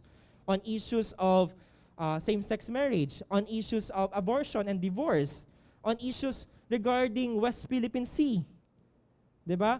Yan yung tingnan natin. Ano ba yung mga stand ng ating mga kandidato sa mga issues na ito? Issues on extrajudicial killings. Issues on war on drugs. Right? So tingnan nyo po yun. Next slide. Integrity. Totoo ba? Nagsasabi ba ng totoo yung ating mga kandidato? Totoo ba yung kandidato sa mga sarili nila? Kasi madali naman magpanggap, madaling magpahayag kung ano yung, madaling magsabi kung ano yung gustong mong isabihin sa publiko. Madaling magpakita sa social media kung ano yung gustong makita ng mga tao sa social media. Pero ang question, sino yung niloloko nila? Sarili din nila. So yung una natin tignan kung yung mga kandidato na ito ay totoo sa sarili nila. Paano sila kumilos sa kanilang pamilya? At kung sila ay nagkamali o nagkaroon ng problema o mayroong maling desisyon, paano nila tinayuan o tinindigan yung mga problemang ito? Nag-point fingers ba siya? O inako niya yung problema, niyakap niya yung pagkakamali? Dahil bilang isang leader, hindi lamang napapatunayan na ikaw ay mabuting leader sa panahon na ikaw ay nagkakamali. Paano ka tumatayo, paano mo pinaninindigan ang pagkukulang mo at pagkakamali mo. Next slide, giftedness. Hindi naman lahat ng tao ay merong gift sa public service. Kasi pag sinabing gift, no, minsan ito'y likas sa tao, meron mga taong pinag-aaralan naman ito, merong mga taong sinisikap na makamit ito. No, pero meron din mga tao na kahit anong gawin nila, no, wala silang talento, no, sa public service. And they have to know that. Kasi lahat naman tayo, all of us, we are all unique and singular. All of us, may kanya-kanya tayong talento. No? So kung ano yung talento natin, dapat yun yung pinamamalas natin at ibinabahagi natin sa ibang tao. So kung wala tayong talento sa public service at ang puhunan natin, no, sa pagtakbo ay pera, fame, and popularity, definitely that is not giftedness. Next slide. Heart. No? Maganda dito, no? Ang sabi dito, the heart of the problem of this nation is the problem of the heart. No? Kung ano ang problema ng ating bansa ay dapat pinoproblema ng ating puso. So, tingnan natin, ano ba ang laman ng mga puso ng ating mga kandidato? Ang puso ba nila ay nasa paglilingkuran? No? At napakahalaga, no, meron ba silang Diyos na tinitignan? And lastly, track record. Sa track record, dito nakabata yung academic history ng isang kandidato, no? Yung kanyang work experience, yung kanyang basically lahat ng kanyang mga nagawa, no? Bago siya kumakandidato. Pero hindi sapat na napakahaba ng kanyang credentials.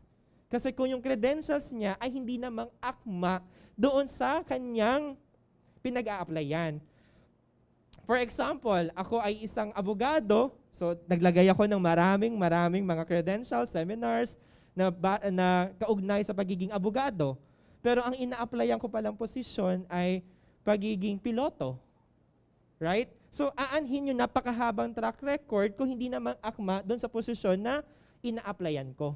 So ganun lang din, no? Maaaring mabuting mayor, mahusay na mambabatas. Pero sapat ba yon sa posisyon ng pagka-presidente? Diba? Yun po yung titingnan nyo. No? Pag boboto kayo, hindi na credentials nila yung titingnan nyo, kundi iuugnan nyo din sila kung anong pwesto yung tinatakbuhan nila. So again, I just have to reiterate, it is not just enough that you will exercise your right to vote, but you have to vote right. And you have to educate other people to vote right. Next slide. Next slide.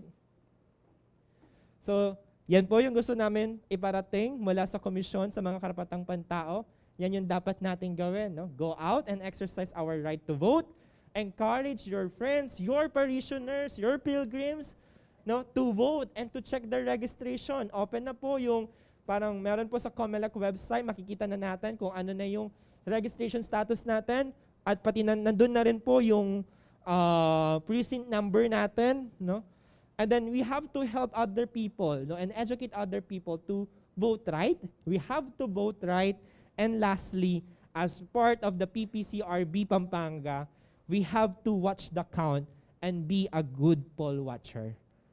No? Kasi nakapag-exercise nga tayo ng boto, nakapag-educate nga tayo ng bumoto ng right, no? Pero baka doon tayo madali sa dulo, no? Baka mapalitan yung mga ballot boxes, baka mapalitan yung mga flash drive. Yun yung trabaho bilang isang poll watcher. Yun yung trabaho niya bilang bahagi ng Citizens Arm sa darating na halalan. Siguraduhin na yung boto ng taong bayan ay yung mabibilang. No? Siguraduhin na yung boto ng taong bayan ay yung mabibilang. And to end my presentation, let me show you the next picture. No? This is a scene from the movie Parasite. No? Ano yung kwento dito? Yung among babae, no, parang may kausap siya sa telepono at pinagpapasalamat niya yung ulan na nangyari noong kinagabihan. So kasi daw dahil sa ulan na yon, walang pollution, maaliwalas yung kalsada. Pero dito sa baba, ito yung naranasan nung driver, no, nung kinagabihan na umuulan. No? Abot kisame yung pagbaha dito eh. no? So, maaaring may mga bagay na tayo ay pinagpapasalamat, kagaya ng, nakaboto tayo, salamat, no? Nakapagluklok tayo ng kandidato, salamat. Pero para sa ibang tao, yung mga bagay na ito, no, na hindi natin nakikita dahil hindi tayo apektado, delubyo para sa kanila. No? So ulitin ko lamang yung sinabi ko kanina. Apathy is the greatest enemy of our country. No, it is knowing that there is evil, it is knowing that there is wrong, but we are not doing anything. So, at masaklap pa, no, yun, dahil hindi tayo apektado, no, hindi na natin nakikita kung ano yung kalalagayan ng mga tao nasa baba natin. So sana maging bukas ang ating mga puso, ang ating mga kaisipan, no, sa pagboto, hindi lamang ng mga taong nag-aangat sa kanilang mga personal na nag-aangat sa ating mga personal na interes, no, kasi maaaring may iboboto natin yung kandidatong ito, kakilala natin, o sa tingin natin dito tayo mag-grow o mas mag-i-improve, no? Pero isaalang-alang natin, hindi ang ating sariling kagustuhan, kundi ang kagustuhan ng Diyos, dahil ang kagustuhan ng Diyos ay yun yung mapabuti ang kanyang, ang taong bayan. So, muli po, nananawagan kami sa Komisyon sa mga Karapatang Pantao na bumoto ng tama, bumoto ng nararapat. Dahil itong eleksyon na ito, no, laban natin tong bilang isang Pilipino. Hindi kulay, no? Asul, pula, pink, dilaw. Hindi kulay dapat yung pinaglalaban natin dito. Ang pinaglalaban natin dito ay kapakanan ng mga Pilipino para sa bansang Pilipinas. So muli po, maraming salamat at let's vote right. Thank you so much. It is not enough to exercise our right to vote, but we must also vote right. Muli po ating palakpakan at pasalamatan si Attorney Aloy Renz Santos ng Commission on Human Rights. Ang dami nating baon dun sa input, dun sa talk ni Attorney Aloy, ano? Pero pwede natin itong panooring muli mamaya para mas lalo nating mapalalim at maisabuhay ito. Magkakaroon po tayo ng maikling break at inaanyayahan po namin kayo na manatiling tumutok dito sa ating programa. Muli, kung meron po kayong mga katanungan, inyong ireserba ito at mamaya sasagutin natin sa question and answer portion. Muli po, magbabalik ang programang Bantay Karapatan para sa Halalan 2022. Marami tayong nakikitang problema sa paligid natin ngayon. Ilan ba sa atin ang may sapat na pantawid sa araw-araw? Ilan ang takot mawalan ng trabaho o di kaya't nag-aalala na may sapat na ipon sakaling may magkasakit ang sino man sa pamilya? Ilan sa atin ang nakatira sa mga bahay na binabaha basta lumakas ang ulan? May kilala ba kayong hindi makapag-aral o di kayo huminto na para makapagtrabaho na lang sa kung saan? Kumita lang para may makain, isang kahig, isang tuka habang tumatanda. Mabuti na lang, biniyayaan din tayo ng maraming mga likas yaman, ng mapagmalasakit at matatag na kalooban, at ng isang lumalaking middle class na may pinag-aralan at ilang pang mga positibong bagay. Kailangan lang din talaga natin ng mga namumunong maayos at malawak ang pananaw. Sa halalang darating, may pagkakataon tayong baguhin ang landas ng ating bansa at ang dalhin ang ating sarili tungo sa isang mabuti't malinaw na bukas. 109 milyon ang bilang nating mga Pilipino. Noong Setyembre 2021, 63 milyon ang nagrehistro para bumoto sa 2022. Isipin nyo kung lahat tayo ay bumoto ng maayos. Nasa mga kamay natin ang kinabukasan. Ngunit sino bang pipiliin mo? At paano ka pipili ng tama na kandidato? Maaari tayong magsimula sa linalaman ng ating saligang batas, kung saan nyo makikita ang listahan ng good citizenship values, ang maging makadiyos, makatao, makabayan, at makakalikasan. When our leaders live and support these values, we will know that they deserve our votes. Educating ourselves about these 4 core values will help guide our decisions to choose worthy candidates. Sikapin nating maging tunay na makapilipinas sa pamamagitan ng ating mga pipiliing kandidato. These 4 core values are further broken down into 16 specific values that make up good Filipino citizenship and by extension, good leadership. Mabuting mamamayan tungo sa mabuting pamumuno. Alamin natin, intindihin natin, isabuhay natin ang mga ito. Ito'y hindi lang para sa ngayon, kundi para din sa bukas ng ating pamilya at mga mahal sa buhay. Anong klaseng Pilipinas ang gusto mong ipamana? Iisa lang ang pagkakataon nating bumoto kada 6 na taon. Nakikita natin kung gaano ang nagagawa sa bawat haba ng panunungkulan. Hihintayin pa ba natin ang susunod na pagkakataon upang muling maghalal? Sabi nila, kailangan ang 30 hanggang 50 taon na maayos na gobyerno para makita ang pagbabago. 2022's election campaigns will be fought in mainstream media, on the ground, and because of this pandemic, mostly on social media. Ang programang ito ay makatutulong upang mapag-aralan ng ating mga mamamayan ang 16 values upang kanilang maiproseso ang kanilang makikita mula sa iba't ibang mga kandidato at makapagpasya kung sino-sinong ihahalal. Habang sinasala ang totoo sa peking balita, ang mahalaga mula sa walang kwenta. Ito ang dahilan kung bakit itong programang bahagi ang 16 values ay napakahalaga. Ang marinig, mapag-usapan at ikalat sa social media. Ikaw, makaano ka? Dapat makapilipinas.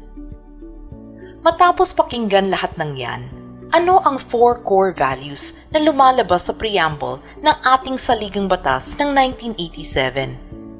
Ano sa palagay mo ang pinakamahirap na value na isabuhay ng mga nasa politika at bakit?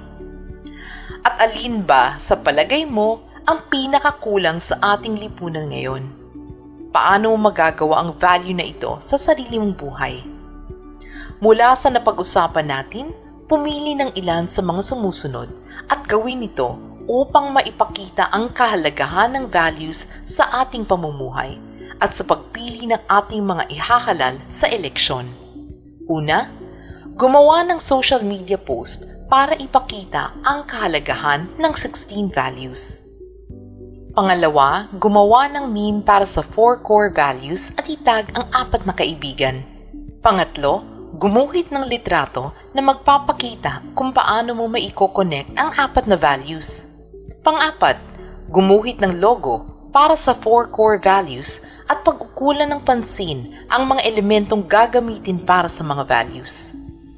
Laging tandaan, makadiyos, makatao, makabayan, makakalikasan.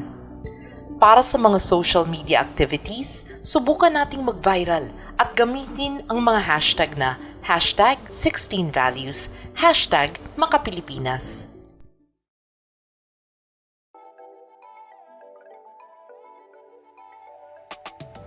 Narito po ang mga hakbang na dapat gawin upang makabuo ng isang Paris PPCRB Secretariat bago ang halalan. Una, kailangan ang pakikipag-ugnayan sa ating mga Paris priest upang magikayat ng mga volunteers at ibang mga pangangailangan sa parokya. Pangalawa, maitayo ang Paris PPCRB Secretariat na pangungunahan ng isang Paris Coordinator at binubuo ng iba't ibang committee tulad ng recruitment and training, financial or ways and means, documentation and communication, at legal and crisis management committee.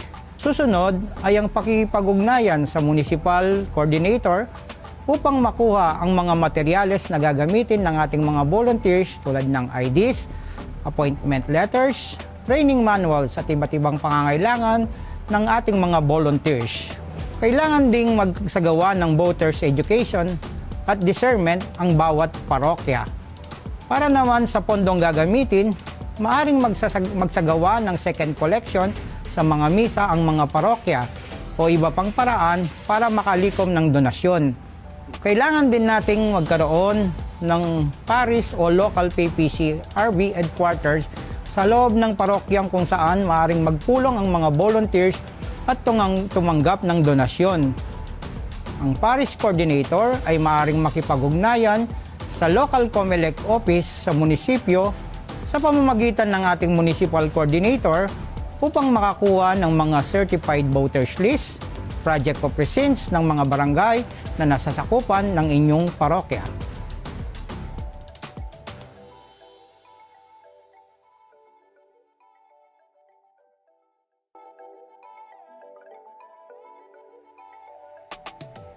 Narito ang ating mga dapat gawin sa mismong araw ng halalan sa Mayo 9. Una, mag-assign ng PPCRB trained poll watcher sa bawat presinto. At siguraduhin na sila ay nasa kanilang assigned precinct bago magsimula ang pagboboto. Ang bawat poll watchers ay mayroong kompletong kagamitan, gaya ng mga sumusunod: PPCRB uniform, ballpen, cellphone, load, flashlight, poll watchers manual, PPCRB IDs with appointment letter, face mask at alcohol. Ang poll watcher ay katulong ng COMELEC sa pagsisiguro sa maayos, malinis at matiwasay na halalan. Pangalawa, magtayo at maghanda ng Voters Assistance Desk sa entrance ng polling place o eskwelahan para magbigay ng assistance sa mga botante na naghahanap ng kanilang mga precinct number, lalo na ang mga vulnerable sectors gaya ng PWD, senior citizens at mga buntis. Ang isang Voters Assistance Desk ay mayroong Computerized Voters List o CVL, laptop, ballpen at papers, cellphone and load, mesa at upuan, face mask at alcohol. Pangatlo, bumuo ng monitoring team sa municipal level na siyang magmo-monitor sa mga kaganapan ng mga polling places sa araw ng halalan. Pwede itong gawin tulad ng text monitoring. In case of untoward incidents, ang legal team at ang municipal coordinators ay maaaring pumunta sa presinto o polling place upang alamin at i-document ang pangyayari. Pangapat, pag-retrieve ng port copy ng election returns o ERs. Dapat tandaan na ang port copy ay nakalahan sa PPCRB dahil ang PPCRB ay ang citizen arm ng COMELEC. Dahil sa panahon ng pandemya ngayon, halalan, ang COMELEC ay magtatalaga ng isolation precinct para sa mga botante na may mga sintomas ng COVID-19. Siguraduhin po natin na sa halalan ay masusunod ang mga health safety protocols.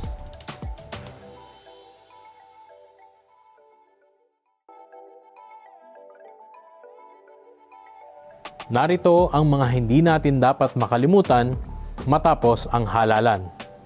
Pagkatapos ng botohan o pagsara ng mga presinto ng alas 7 ng gabi, tayo mga volunteers, kasama ang ating parish coordinator, ay patuloy na magbabantay sa transmission of votes at printing ng mga election returns. Tayo rin ay inaatasang kumuha ng isang kopya ng election returns na nakalaan para sa Citizens Arm o PPCRB sa bawat presinto. Ang mga election returns ay ating iipunin at ipapasa sa ating mga municipal coordinators para isubmit sa Provincial Secretariat. Ang mga municipal coordinators rin ay inaasahang mag-secure ng Certificate of Canvass galing sa Municipal Board of Canvassers na kung saan madalas na iniimbitahan na sumaksi ang mga municipal coordinators. Itong mga nabanggit na paalala ay ang mga dapat nating gawin pagkatapos ng halalan. Sa mga susunod na araw, narito naman ang mga bagay na ating gagawin. Una, punan at ipunin ang anumang dokumento, ulat o reports na manggagaling sa parish, municipal at district coordinators kagaya ng incident reports, volunteers list at kung ano pang mga ulat o kaganapan noong halalan. Ito ay ipapasa sa Provincial Secretariat o sa ating Documentation Committee. Pangalawa, lumahok sa anumang post-election evaluation na tutukoy sa mga karanasan natin sa halalan ngayong taon, mabuti man ito o hindi. At huli, makisama sa iba pang post-election activities na manggagaling sa ating Provincial Secretariat. Tandaan natin na bilang PPCRB volunteers, hindi natatapos sa halalan na ito ang ating responsibilidad. Ang pagsiguro sa isang clean, honest, accurate, meaningful and peaceful elections ay dapat magpatuloy hanggang sa susunod na halalan.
At tayo po ay nagbabalik sa ating palatungtunan Bantay Karapatan para sa Halalan 2022. At para po ipagpatuloy ang ating training, narito po muli at nagbabalik si Ms. Nel Crisostomo upang ipakilala ang ating pangalawang speaker.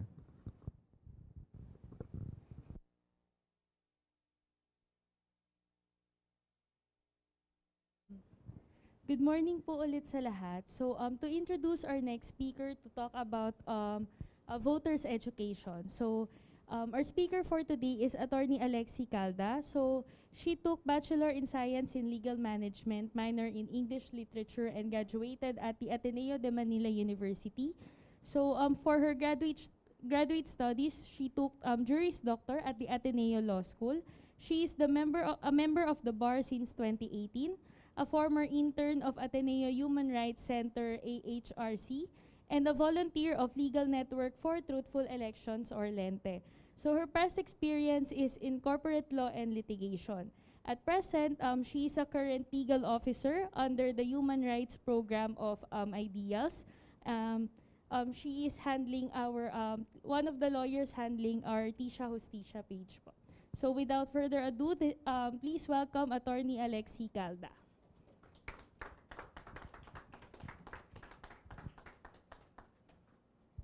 Magandang umaga po sa inyong lahat. Sana po ay nakakain na tayong lahat dahil medyo info overload po itong parte ng discussion na ito. So, gaya po ng sabi ni Nel, ako po ay taga-Ideals at isa po ako sa mga lawyers na nag-handle ng Tisha Hostisya. So, ipopromote ko po muna yung sandali. Ang Tisha Hostisya po ay isang online platform kung saan pwede po kayong kumausap ng mga abogado ng Ideals. So kung may mga tanong po kayo tungkol sa transfer ng lupa, sa mana, or kahit ano pa pong legal na problema, pwede po kayong mag-message lang at maku-queue po kayo. So ngayon po, ako ay naatasan na mag-discuss tungkol sa eleksyon, sa proseso ng eleksyon. So 10 days na lang po. Kayo po ba ay handa na? May mga iboboto na ba kayo? Meron na. Handa na po yung mga listahan nyo? Pero alam niyo na po ba yung gagawin? Lalo na po may COVID pa. So may mga special rules po. Pamilyar na po ba kayo doon? Hindi pa. So importante pong makinig kayo dito. At dahil po medyo info overload po talaga to, mag-take po kayo ng notes at sa tingin ko po ang best way po para ma-absorb lahat ng ito ay i-imagine yung mga sarili nyo sa araw ng eleksyon. Doon sa May 9, pagpasok nyo sa voting center, ano bang gagawin nyo? So i-discuss ko po yung mga kailangan nyong gawin. So ang magiging outline po ng aking discussion ay ito. Una ay i-discuss ko po kung sino yung mga elective officials. Ito po yung mga makikita nyo doon sa balota. Pero paalala lang po, hindi lang po sila mga simpleng pangalan lang o title holder. Mamaya po ay i-discuss ko ano po yung mga powers or mga katungkulan nito mga elective officials na to. Pangalawa pong parte ay yung general voting instruction. So ito po yung how. Paano po yung magiging proseso ng pagboto sa May 9. At ikahuli ay election offenses. Mamaya ko po i-discuss bakit importante po na malaman natin ano ba yung mga election offenses kung hindi naman tayo taga-COMELEC o hindi naman tayo mga police. Next slide please. So elective officials po muna. Ito po yung mga makikita natin sa balota. Pag pumunta po kayo sa website ng COMELEC, pwede po kayong mag-download ng sample ng balota. So pwede po kayong mag-practice na mag-shade actually. Tsaka pwede nyo na po malaman kung sino yung mga kandidato, lalo na sa distrito nyo. So gaya po na sinabi ko, hindi lang po mga pangalan itong mga elective officials na to. Next slide please. So ito po yung mga elective officials. Lahat po sila ay may mga respective na powers at katungkulan under ng batas. So yung mga kandidato na nakikita nyo sa TV, yung mga plataforma po ba nila ay nagmamatch doon sa dapat nila magiging powers or katungkulan? Sa tingin nyo ba ay deserving po ba sila? So ngayon po ay, alam kong pamilyar naman kayo sa mga posisyon na to, pero papasadahan lang po natin. Ano po ba itong mga to? So una po ay, next slide, presidente. So sa nakikita nyo po, punong-puno po yung slide ng presidente. Kasi po makapangyarihan talaga yung presidente. Sabi nga po sa Spider-Man, with great power comes great responsibility. So kahit po marami siyang kapangyarihan, marami rin siyang trabaho. So una ay power of control over executive branch. Tayo po ay may 3 branches of government. Familiar po ba tayo dito? So executive, legislative, at judiciary. So 3 po sila. So ano pong ibig sabihin kung may power of control siya over the executive branch? Ang katungkulan po ng executive branch ay i-execute yung mga batas. So sila po yung talaga nagtatrabaho. Kaya makikita nyo na yung mga departments po, di ba? Familiar po ba kayo sa mga ahensya? Di ba po, may tinatawag na DBM, DOH, DA, DAR, DOJ, lahat po ng may department, pati po BIR, lahat po yan ay under po ng presidente. So may katungkulan po yung presidente na i-execute yung mga batas through yung mga ahensya na yon. Dahil po ang katungkulan nila ay pagsilbihan yung taong bayan. So dapat po yung mga trabaho nila, nagbe-benefit po yung taong bayan. So meron din pong power to create ordinances, a power over aliens. So ibig sabihin po yung mga foreigner po dito sa Pilipinas, pwede pong i-control ng presidente yung galaw nila dito. So may ilang days lang na pwede sila magstay or may mga iba-ibang klase po ng visa, 'di ba? Na pinagkakaloob yung mga iba-ibang embassy or ang Bureau of Immigration. Susunod ay power of eminent domain, escheat, land reservation, and recovery of ill-gotten wealth. So yung eminent domain po, familiar po ba tayo dito? Hindi po lahat umuoo. So, kung hindi po kayo pamilyar, madalas po ay may mga proyekto yung gobyerno, lalo na po yung DPWH, di ba? So, kailangan po nila gumawa ng mga daan para po mapadali yung transportation sa bansa. May mga pagkakataon po na may mga bahay po na matatamaan dahil dito. So, yung gobyerno po, kailangan po nilang pakiusapan yung may-ari ng mga lupa o ng mga bahay na umalis po. Pero kailangan magbigay ng just compensation yung gobyerno. So, ito po ay under po ng presidente din. Nakalagay din po dito, recovery of ill-gotten wealth. So, familiar po ba kayo sa PCGG? So, ito pong PCGG ay naitayo noong panahon ni President Cory Aquino. Sa ngayon po ay marami na pong na-recover na ill-gotten wealth at na-distribute na po doon sa mga naging human rights victims. Actually po, nagkaroon po ako ng opportunity actually na magtrabaho for one day lang sa HBRCB at nakakalungkot po talaga nakausapin yung mga dating biktima. Kasi po, parang isipin nyo after na ilang years, kailangan nila alalahanin ano ba yung nangyari sa kanila para lang mag-claim po sila nung mga doon sa HBRCB. Susunod po ay power of appointment. So nasabi ko po kanina na yung mga ahensya ay under po ng presidente. So kailangan po niyang piliin sino ba yung mga taong gusto niya na gumawa ng mga trabaho niya. Kasi hindi po kaya ng presidente na gawin lahat. Bukod pa dito, hindi lang po yung mga secretary yung pwede niyang i-appoint, pati po yung mga under nila, yung mga assistant secretary. At pati po mga fiscal ay pwedeng i-appoint ng presidente. Pero bukod pa doon, hindi lang po mga officers or mga empleyado under the executive branch ang pwedeng i-appoint ng presidente. Alam niyo po ba na yung presidente rin po ang nag-a-appoint ng mga commissioner or chairperson ng mga constitutional commissions? So yung COA, COMELEC, CHR, CSC, yung presidente rin po yung nag-a-appoint ng mga pinakamatataas nilang mga opisyal. Bukod pa doon, pati po yung mga justices ng Supreme Court, kahit po ibang branch yun, yung presidente po yung nag-a-appoint. So, kung ilan po yung magre-retire or mawawala sa posisyon sa loob ng 6 na taon, yung presidente po yung mag-a-appoint nun. Susunod po ay general supervision over local governments and other powers given by law or residual powers. Yung residual powers po, ibig sabihin, lahat po nang wala sa batas or hindi nakasaad, i-assume na yung presidente pa rin yung may kapangyarihan nun. So very powerful po yung presidente, kaya dapat po natin pag-iisipan talaga sino yung iboboto nating presidente kung yung kandidato po natin ay kaya po ba niya lahat gampanan to. Next slide please. So Vice President may concurrently assume a cabinet position should it be offered by the President. So pwede pong magkaroon ng posisyon sa gabinete ng presidente yung vice president kung bibigyan siya ng posisyon.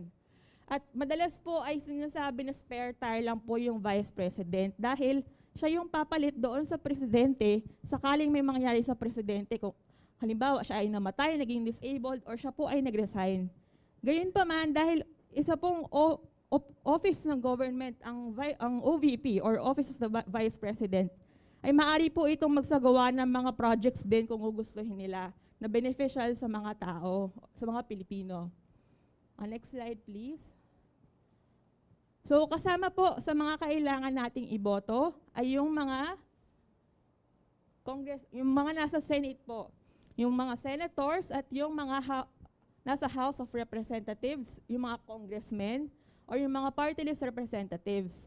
So ito pong senators, sa balota, ilan po yung kailangan iboto? 12 po. Yun po yung tinatawag na magic 12, di ba? Pero hindi po kailangan punuin yung 12 kung sakaling hindi po nyo kayang kumpletuhin yung 12. Okay lang po. Pero bawal pong sumobra. Tandaan niyo po yun. Kasi pag sumobra po kayo, hindi po magka-count yung vote nyo. So ito pong senators ay, at yun nga, 12 ang kailangan iboto. At sa Congress naman po ay, or sa lower house ay yung district representatives ang kailangan iboto. So ilan po yung kailangan nyo iboto? 1 lang po. At ito po ay yung congressman or woman na nagre-represent po sa legislative district nyo. So pag bumoto po kayo, isipin nyo, ito bang kandidato ko, halimbawa po, incumbent siya or naging congressman na rin siya before. Yung mga ginawa ba niyang batas beneficial ba sa legislative district namin? Baka naman kung ano-anong topics yung ginawa niyang batas, di ba? So, yun po yung pag-isipan natin. Kasi nga po ay siya ay representative ng legislative district doon sa Congress. So, dapat po yung interest ng legislative district, yun po yung pinaka-priority niya. Yung mga party list representatives naman po ay gaya lang po ng mga congressmen. Pero, instead na location po yung basehan, ay may mga sarili-sarili po silang mga advocacy. So, sa pagboto po nito, medyo nakakalito po ito sa balota kasi ang dami nila. Sigurado po ako hindi po kayo familiar doon sa mga magiging pangalan sa balota. So, mag-research na po kayo. Ano po kaya yung tingin yung pinaka nangangailangan ng representative sa Congress? Yung mga vulnerable ba? Or yung mga jeepney driver ba? Di ba may mga party list pong ganyan. Susunod po, next slide. So, ano pong trabaho talaga nila nitong mga senators or congressmen or party list representatives? Legislative powers, ibig sabihin po ay sila po yung may kapangyarihan na gumawa ng batas. Mukha pong simple lang dahil nagsusulat lang po sila, di ba? Tapos magbobotohan lang sila. Hindi po, kasi kung titingnan nyo, nakalagay din may nakalagay ding appropriations. So, ibig sabihin po, lahat po, yung national budget po, sila po yung nagde-decide paano i-distribute yun. Pero hindi po pwedeng basta-basta lang i-distribute. Kailangan po may batas din. So, lahat po ng projects ng gobyerno na nangangailangan ng appropriation or ng pera, kailangan po ay may batas na galing doon sa Congress. Bukod pa doon, dapat po i-provide ng Congress yung standards kung paano po i-execute itong mga batas na pinapasa nila. At yun po ay trabaho ng executive branch. Meron din pong power ng legislative investigation. I'm sure familiar po tayong lahat dito dahil ito po yung nakikita natin sa TV. Di ba? Mukha po, siguro po ay mukha po silang mga judge dahil parang pinapalabas sila kung guilty o hindi guilty yung mga iniimbestigahan nila. Pero hindi po yun talaga yung trabaho nila. Kaya po may legislative investigation para malaman ng mga congressmen or women kung may mga batas ba tayong dapat gawin or may mga kulang pa bang batas or may mga batas po ba na dapat baguhin dahil hindi na sila akma sa panahon ngayon.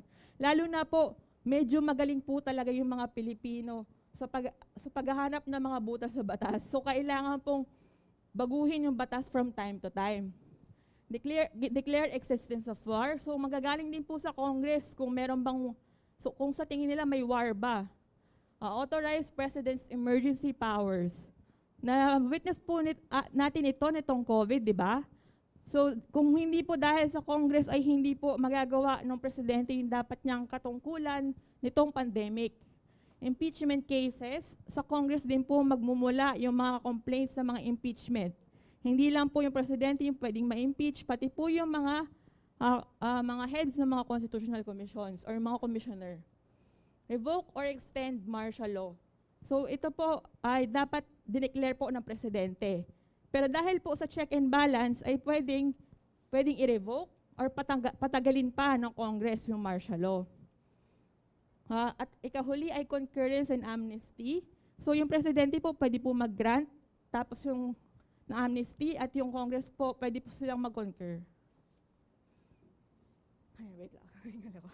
So, pagkatapos po ng national officials ay magtungo naman po tayo sa mga local. Ito pong mga local officials, kung tutuusin po ay kapareho lang po halos ng mga national officials. Ang pagkakaiba lang po ay yung scope po ng power nila. Ito pong mga local officials, halimbawa po, yung provincial governor, ang scope lang po ng kapangyarihan niya is yung lalawigan. So dito po sa atin, ano po yung lalawigan natin o probinsya? Pampanga. So yung powers po ni nung magiging governor hanggang buong Pampanga lang.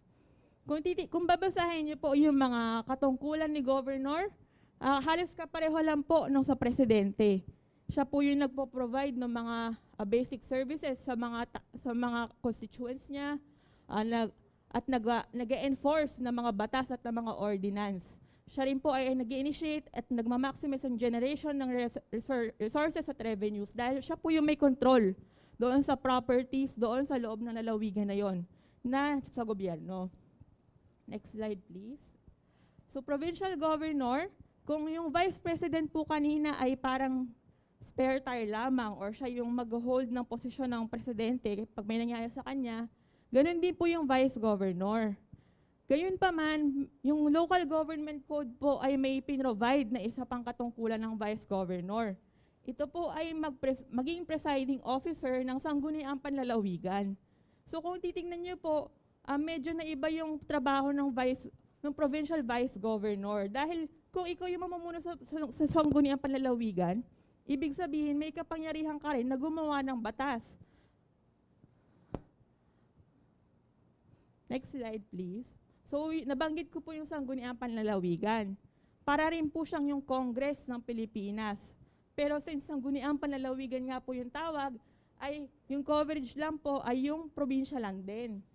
Bukod ba dito, so yung mga batas po na pwede nilang gawin, ay pwedeng mag-grant ng franchise, permits or licenses, or mag-levy po ng taxes, fees, and charges. So yung mga local taxes po, yung mga sangguniang panlalawigan din po yung nagde-decide kung ano ba yung gusto nilang i-implement. At may power po silang gawin ito dahil karapatan po nila na mag-isip ng mga paraan para magkaroon pa ng revenues o ng kaperahan yung lalawigan. So municipal or city mayor, halos pareho lang po sa provincial governor kanina. Pero yung scope lang po ng kapangyarihan niya ay yung municipality or yung city. Next slide, please. So yung municipal or city vice mayor naman po, kapareho lang din po nung sa vice governor kanina. So siya rin po yung pwedeng pumalit doon sa mayor kung sakaling may mangyari sa mayor. Pero pwede rin po siya mag-preside doon sa mga meetings ng sangguniang bayan or panlungsod. Next slide, please. Sangguniang bayan or panlungsod, para rin po ito yung Congress ng city or municipality. So pwede rin po silang gumawa ng mga batas na sa tingin nila ay magiging kapaki-pakinabang doon sa bayan o lungsod na covered nila. So tapos na po tayo sa mga elective officials. May homework po ako para sa inyo. Sabi niyo po, yung iba po sa inyo desidido na kung sino yung mga iboboto nyo. Kahit sa tingin ko po may time pa, ina-advise ko po na gumawa po kayo ng mga listahan ng mga iboboto nyo. Pwede po itong gawin at hindi man po bawal. Huwag nyo lang po ipapakita kahit kanino. Tsaka po, bukod pa doon, bukod sa mapapabilis pa po yung proseso ng pagboto nyo, mas mataas po yung chance na hindi kayo magkakamali. Kasi gaya po ng sabi ko, pag sumobra yung boto nyo, sayang po yung boto nyo. Hindi po magka-count yung boto nyo. So, wait lang. So, andito na po tayo sa general voting instructions. Tapos na po tayo doon sa kung sino yung mga iboboto natin. Ngayon naman ay pag-uusapan natin, paano ba tayo boboto? Madalas po ay pumupunta tayo sa voting center, tapos magtatanong lang tayo, ano po dapat gawin, tapos pipila tayo, tapos na ipagboto, pero hindi po tayo aware. Baka po may mga mali tayong ginagawa pala. Or baka naman may mga na-witness tayo na hindi natin alam, ay pwede palang krimen pala. So, dapat po ay maging aware tayo. Ano po yung tamang proseso? Lalo na po, tama po ba? Marami po magiging poll watchers dito? Tama po. So, yung as poll watchers po, yung magiging katungkulan nyo po ay i-observe po kung tama po yung magiging proseso ng botohan. So, kailangan po ay medyo vigilant po tayo sa araw ng eleksyon para alam natin kung may kailangan po tayong iprotesta sa Electoral Board. So when? May 9, 2022. 10 days na lang po. Where? Polling place designated by COMELEC. So paalala lang po, magkaiba po yung voting center at polling place. Yung voting center po ay yung school usually. Yung polling place po ay yung classroom. Pero po may mga pagkakataon na sa basketball court lang po yung voting center, di ba? So yung polling place po, nagiging isang parte lang po ng basketball court. Pero depende po ito kung saan kayo nakaregister. What time? 6 a.m. to 7 p.m. So pag 7 p.m., pumila po kayo, hindi na po ba kayo makakaboto?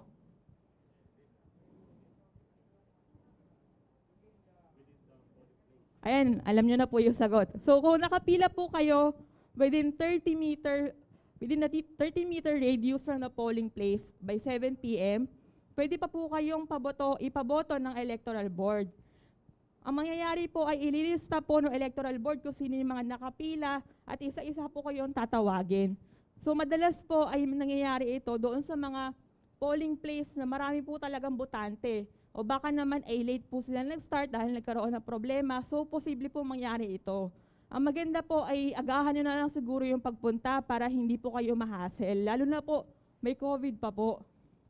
So who may vote? Registered voters. So, I assume lahat po tayo registered voters na. Next slide, please. So, upon entering voting center, proceed to voters assistance desk. So, ito po yung una nating pupuntahan, yung voters assistance desk. Pero po may mga pagkakataon na may listahan na po sa labas. So, pwede nyo pong tignan na yung pangalan nyo, yung present number nyo. Pero kung hindi po kayo sure, mas maganda pong pumunta talaga sa voters assistance desk.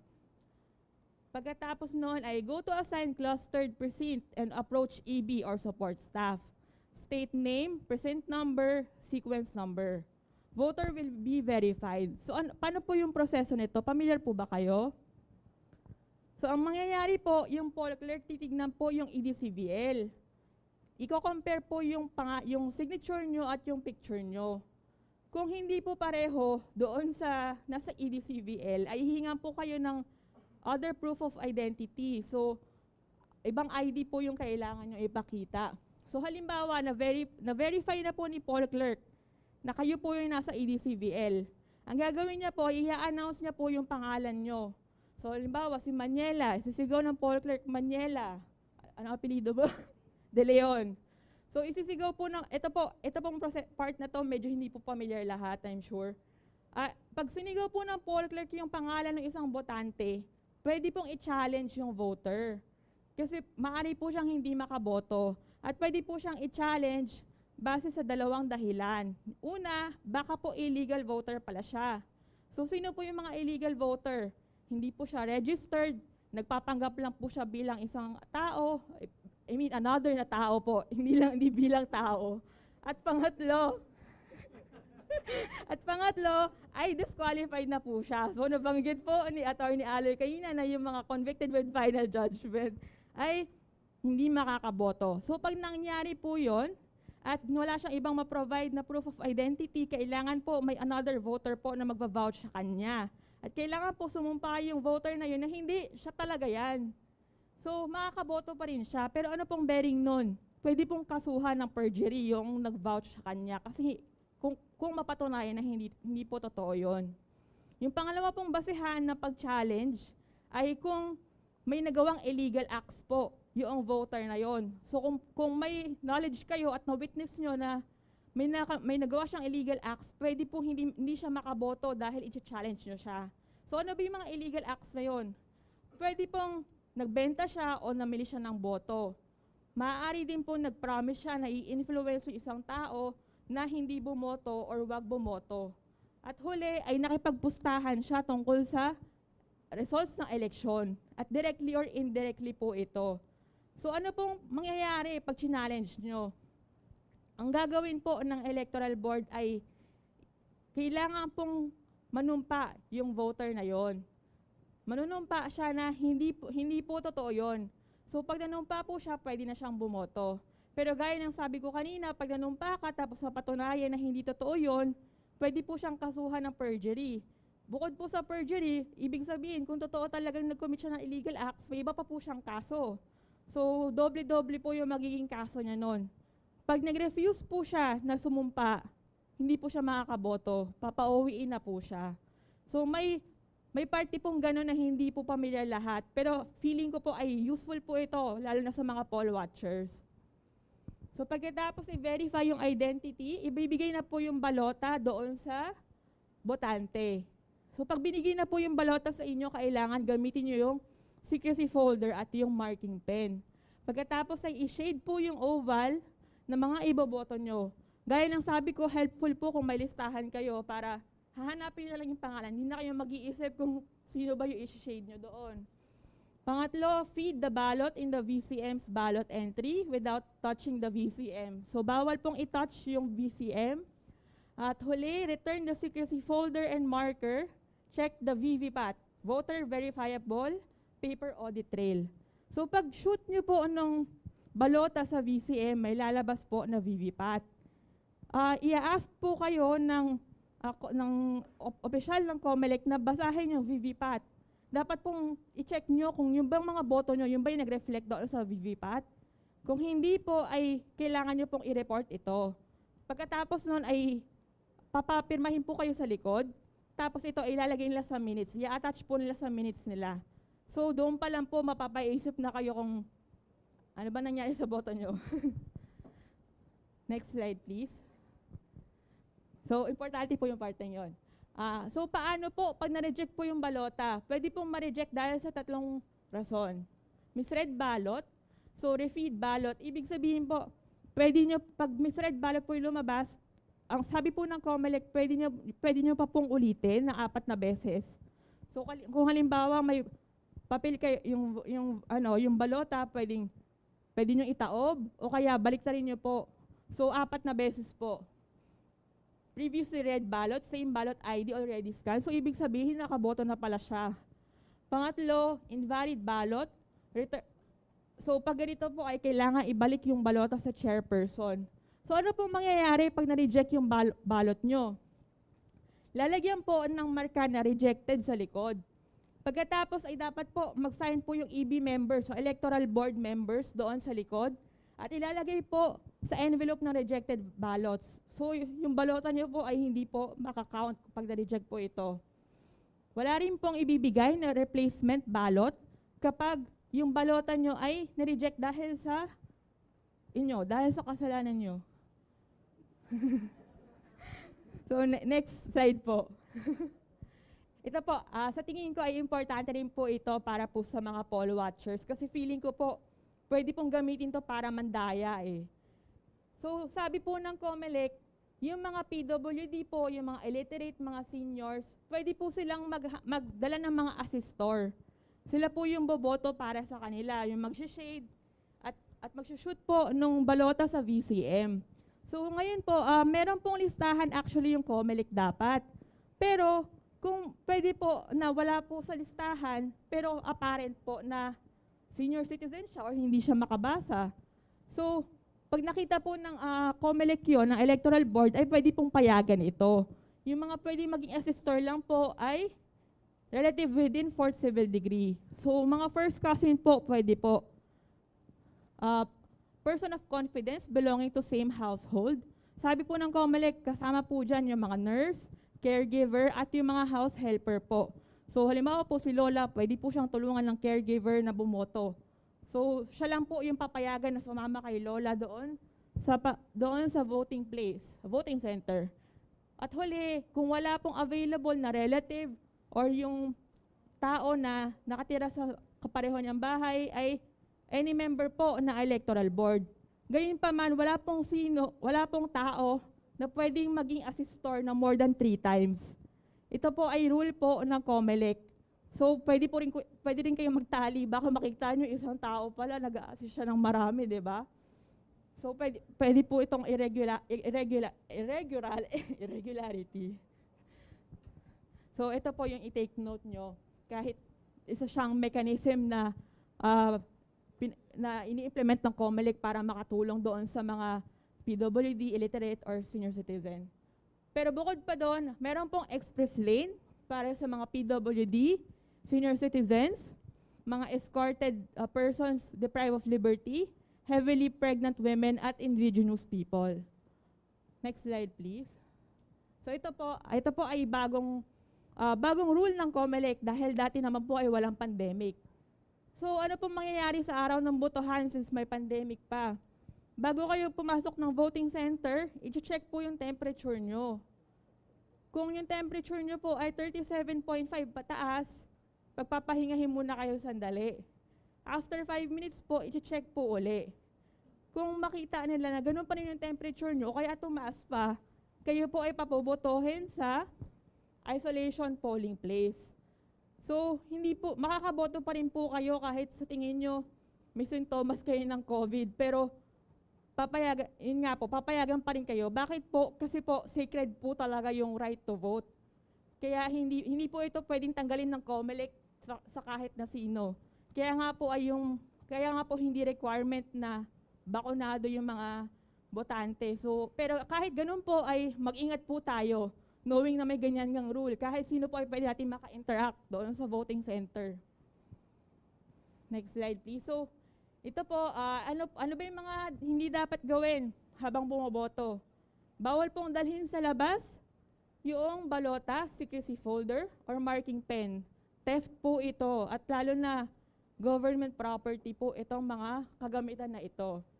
Speak with anyone while inside polling place. Bawal po magmarites sa loob ng polling place. Bawal po makipagkwentuhan. Prepare the ballot without using the secrecy folder or exhibiting its contents. So para pong exam, itago nyo yung balota nyo. Fill out the ballot accompanied by another except in case of voting with assistor. So bawal din pong bumoto para sa ibang tao unless assistor nga kayo. Erase any printing from the ballot, placing a distinguishing mark. Using capturing devices, cameras, cellphone, camera, etc. Bawal po magpicture. So dapat po before or after lang. Pero paano po yung mga poll watchers? Paano kayo magkakaroon ng ebidensya, di ba?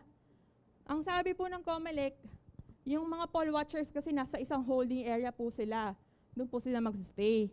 Pwede lang po mag-picture yung mga poll watchers doon sa time ng final testing ng VCM, yung sealing, yung pagbilang po ng boto, tsaka po yung time ng pagprint ng election returns. So bawal po during yung pagboto. So bawal po kayo mag-picture na may taong bumoboto or sinushoot niya yung balota niya sa VCM. Bawal po. Pero kahit ganun po, yung mga poll watchers po ay may karapatan pa rin na mag-file po ng protest kung may makikita po kayo mga irregularities. Intentionally tear or deface the ballot or disrupt the operations of the VCM. So, bawal pong hawakan yung VCM pag bumoto. Pag lumapit kayo, baka po, syempre, papagalitan kayo. Next slide, please. So, ito nga po, sabi ko nga po, may COVID pa rin. So, mag-ingat po tayong lahat. Mas maganda po na yung pagboto natin medyo mabilis po at smooth po dahil hindi natin alam sino yung mga makaka-interact natin doon sa loob ng polling place. So, face mask and face shield. Unfortunately po, ay wala pa pong bagong resolution yung COMELEC. Yung latest resolution po ng COMELEC tungkol sa pagboto, sinasabi po na kailangan pa rin ng face shield. So, anong gagawin natin? Magdadala ba tayo ng face shield? Ano sa tingin niyo po? Kasi po, dahil marami ng establishments ngayon, hindi na nire-require yung face shield, di ba? Pero sa tingin ko po ay dapat magdala pa rin tayo para lang sigurado. Kasi hindi natin masasabi, baka po may mga stricto po na COMELEC officials na talagang gusto nila na strictly i-follow yung rules ng COMELEC. At parang nakakalungkot naman po kung hindi tayo makakaboto dahil wala lang tayong face shield. 1 meter physical distancing. So yung mga poll watchers po, kahit po kailangan malapit kayo sa EB, sa electoral board, kailangan po may 1 meter social distancing. Disinfection of hands, disinfection of regularly touched surfaces, and proper cough and sneezing etiquette. So mag-ingat po tayo sa araw ng eleksyon, lalo na po nababalita na may surge po pagkatapos. So wag po tayong sumama doon sa numbers na yon. Mag-ingat po tayong lahat. Next slide, please. So, yun na po yung proseso ng eleksyon. Sabi ko po, ay i-discuss ko bakit kailangan malaman natin ano yung election offenses. Una, syempre mga botante po tayo. Pwede pong mag-commit tayo ng election offenses. And syempre ayaw nating makulong tayo dahil na-commit natin itong mga to.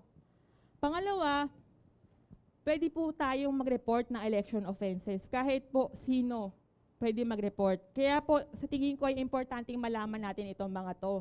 At paano po gagawin yung pagre-report?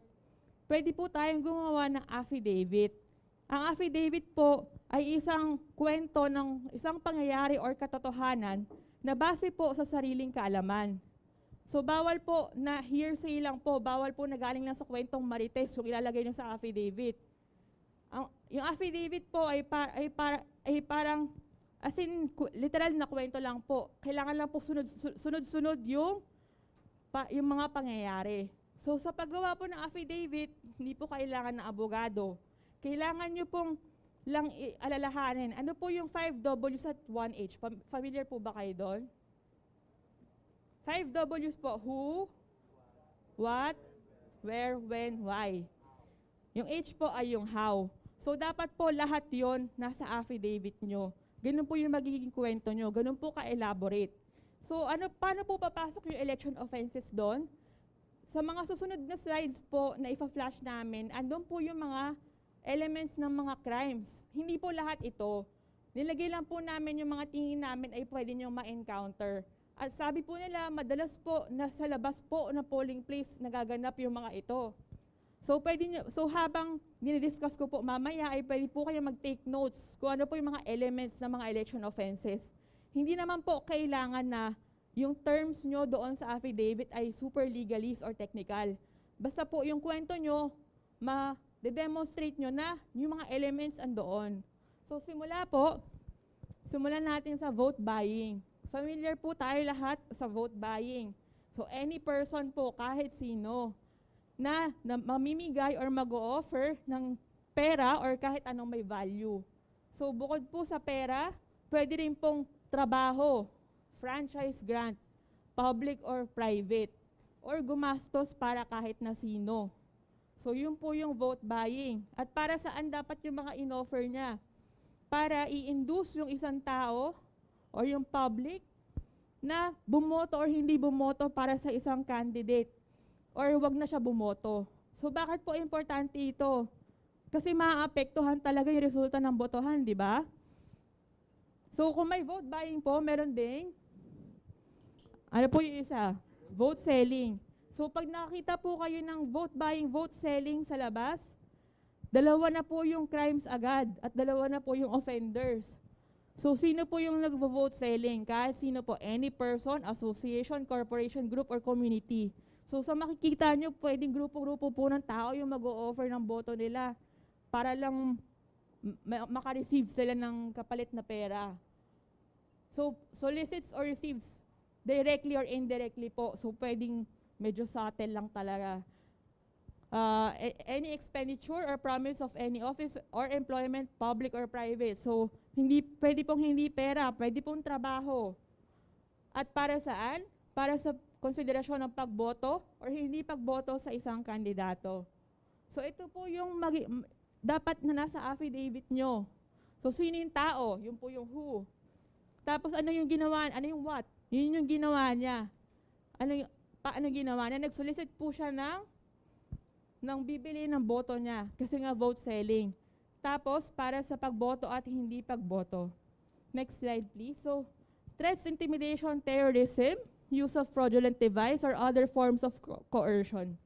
Ano yung threats sa Tagalog? Pagbabanta. Intimidation, pananakot, terrorism, terorismo, use of fraudulent devices, so basta iba-ibang klase po ng panloloko yan.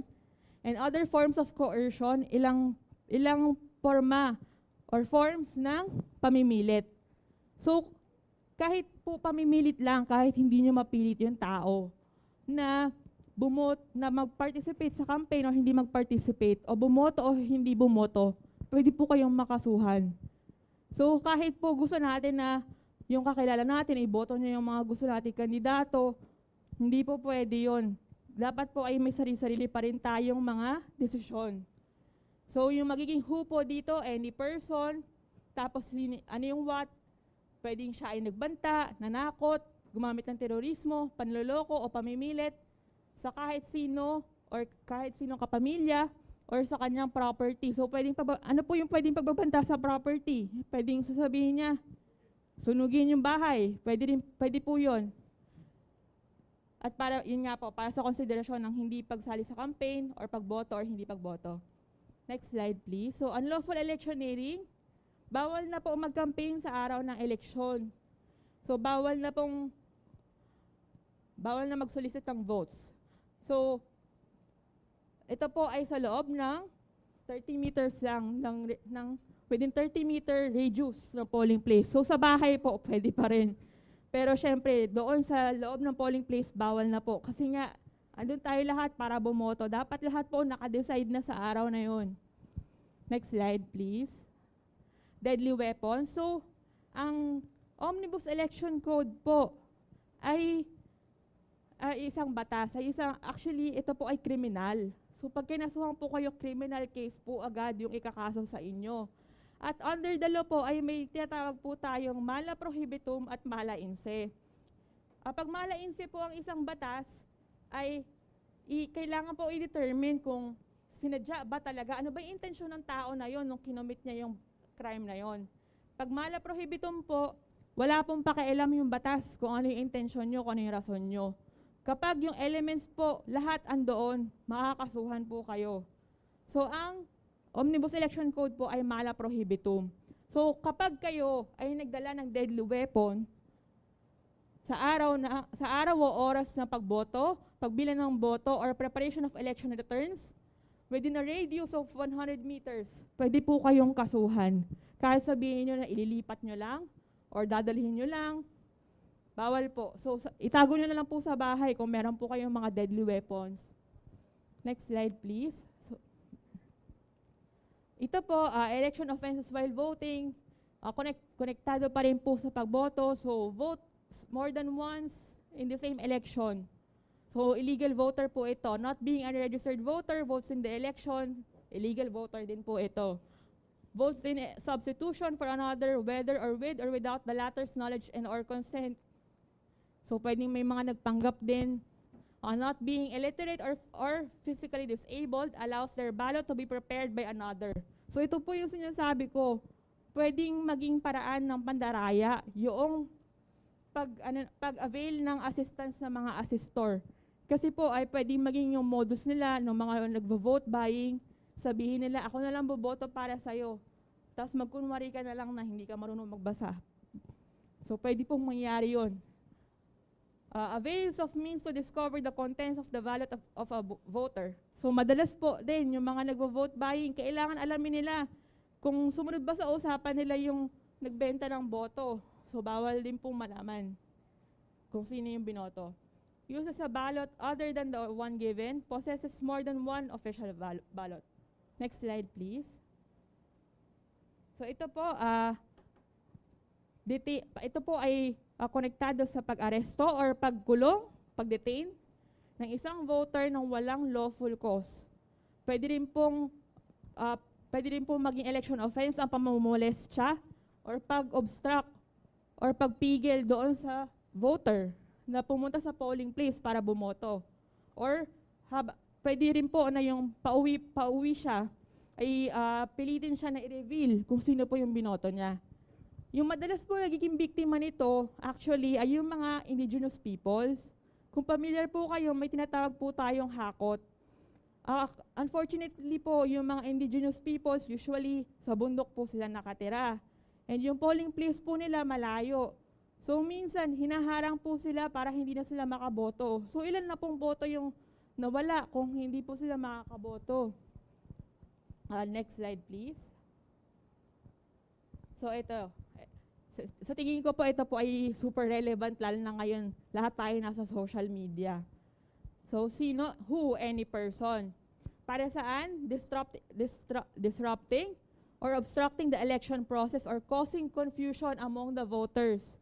So, ito po yung mga fake news. Bawal po na mag-post tayo ng kahit anong mga post na hindi po tayo sigurado na tama, na related sa pagprint ng balota, postponement ng election, transfer of polling places, or general conduct of elections. Bakit po tinuturing na election offense ito? Siyempre kasi po, meron po ilan sa atin na madali po talaga maniwala dun sa mga social media posts, di ba? Minsan po, mabasa lang natin, akala natin totoo na. So halimbawa ako, nabasa ko, postpone new elections. Tapos halimbawa may nag-post dahil sa COVID, tapos yung pala hindi totoo, boboto pa ba ako? Siyempre hindi na, di ba? So dahil po dito, pwede pong maapektuhan yung karapatan ng isang tao na bumoto kasi hindi niya may exercise. So ito po ay isang election offense din. So kung online po, pwede niyo pong screenshot yung post. pwede nyo pong i-attach yon sa affidavit nyo. Next slide, please. So, liquor ban, bawal po. So, any person who, ano po yung gagawin niya? Magbebenta siya, magbibigay, mag-o-offer, bibili, or magsaserve, or kukuha ng intoxicating liquor before or sa araw ng eleksyon. Isang klase lang po ng alcohol yung pwede sa eleksyon. Tama po. yung kailangan natin dahil sa pandemic. Unfortunately, yun lang po. After na lang po, pag may victory party na. So next slide, please. Ito rin po, bawal po mag-open ng mga stall sa labas ng polling place, ng voting center. So kahit po gusto natin mag-provide ng mga drink siguro o pagkain sa mga botante, hindi rin po pwede within the 30-meter radius ng polling place sa araw ng eleksyon at sa time ng pagbilang ng mga boto. Next slide, please. So tapos na po yung discussion ko sa election offenses. Ito po ay sample lang ng isang affidavit. So, I, blank name, legal age, Filipino, resident of, kung saan kayo nakatira. Yung with assistance of counsel, pwede nyo pong tanggalin. Kasi po, kayo nga lang yung nagsulat. Tapos, do hereby state under oath. So susumpaan nyo po. Makikita nyo po na 1 to 6 lang po yung nakalagay. Kasi po, wala po talagang strict na format yung affidavit.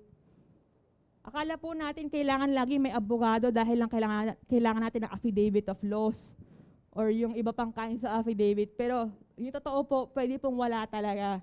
At yung sa 1 to 6 po, pwede nyong ilagay yung kwento nyo. So yung number 1, halimbawa, when, nung araw ng eleksyon, sa blank, yung where, yung polling place, or sa labas. So yung 1 to 6, yung order po ng pangyayari, ilalagay nyo doon. Tapos sa baba po, kailangan po may URAT, at susumpaan niyo po ito sa notaryo. So may template din po yung URAT, i-search nyo lang po online. Madali lang din pong ilagay yun, ipe-paste nyo lang po. Tapos haharap na kayo ng notaryo. Or pwede pong dumiretso na kayo sa COMELEC o kaya po sa fiscal. So, next po. So, sino pwede mag-investigate? Nabanggit ko nga yung COMELEC po or yung mga fiscal. Sila po yung mag-hold ng preliminary investigation. So, sa preliminary investigation po, i-determine po ng COMELEC or ng fiscal kung may probable cause ba na kasuhan yung offender. Next slide, please. Malapit na po tayong matapos. So, who can file complaints? Sabi nga, COMELEC, ito yung importante, upon written complaint by any citizen of the Philippines. So, kayo po, pwede po kayong maging complainant. Kung mas marami po kayong nakakita, mas marami po kayong nag-file ng affidavit, mas makapangyarihan po yun, syempre. Kasi mas marami pong naging witness. A candidate, registered political party, coalition of political parties, organizations under the party system, any accredited citizen arms of the COMELEC. PPCRV, pasok po dito, di ba? Next slide, please. So form, pwede yung sa COMELEC verified and supported, if not by COMELEC. So tayo po yun, verified and supported by affidavits and evidence. So verified po, susumpaan naman po natin. Tapos yun nga, may affidavits and kung may pictures po, yung evidence, i-attach na lang po. Tapos, or pwede rin po yung COMELEC yung mag-file. At saan ipa-file? Sa Law Department ng COMELEC or sa prosecutor ng probinsya or syudad nyo. Next slide, please. So, ito na po yung last slide. Ito po yung parang magiging proseso ng preliminary investigation. So, halimbawa, nag-file po kayo ng complaint. Sabi nila no ground, walang crime, walang probable cause. Dismiss po yung kaso. Kung may ground po, mag-i-issue po ng subpoena yung fiscal or yung COMELEC. Ano po mangyayari? Ano po nakalagay sa subpoena? Kailangan mag-file ng counter affidavit noong offender. Kailangan niya ilagay doon yung mga defense niya. Tapos magkakaroon po ng mga hearing. Kailangan pong humarap nung offender sa fiscal. Susumpaan din po yung counter affidavit niya.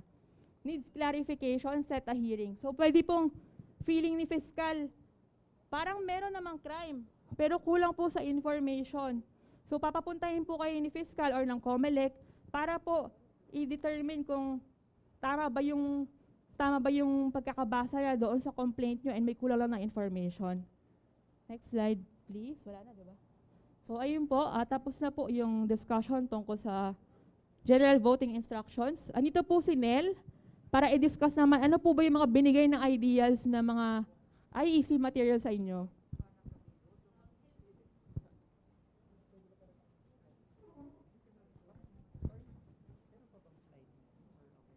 Hello po ulit. So, i-discuss ko lang po ng maikli yung mga materials na binigay po namin kanina.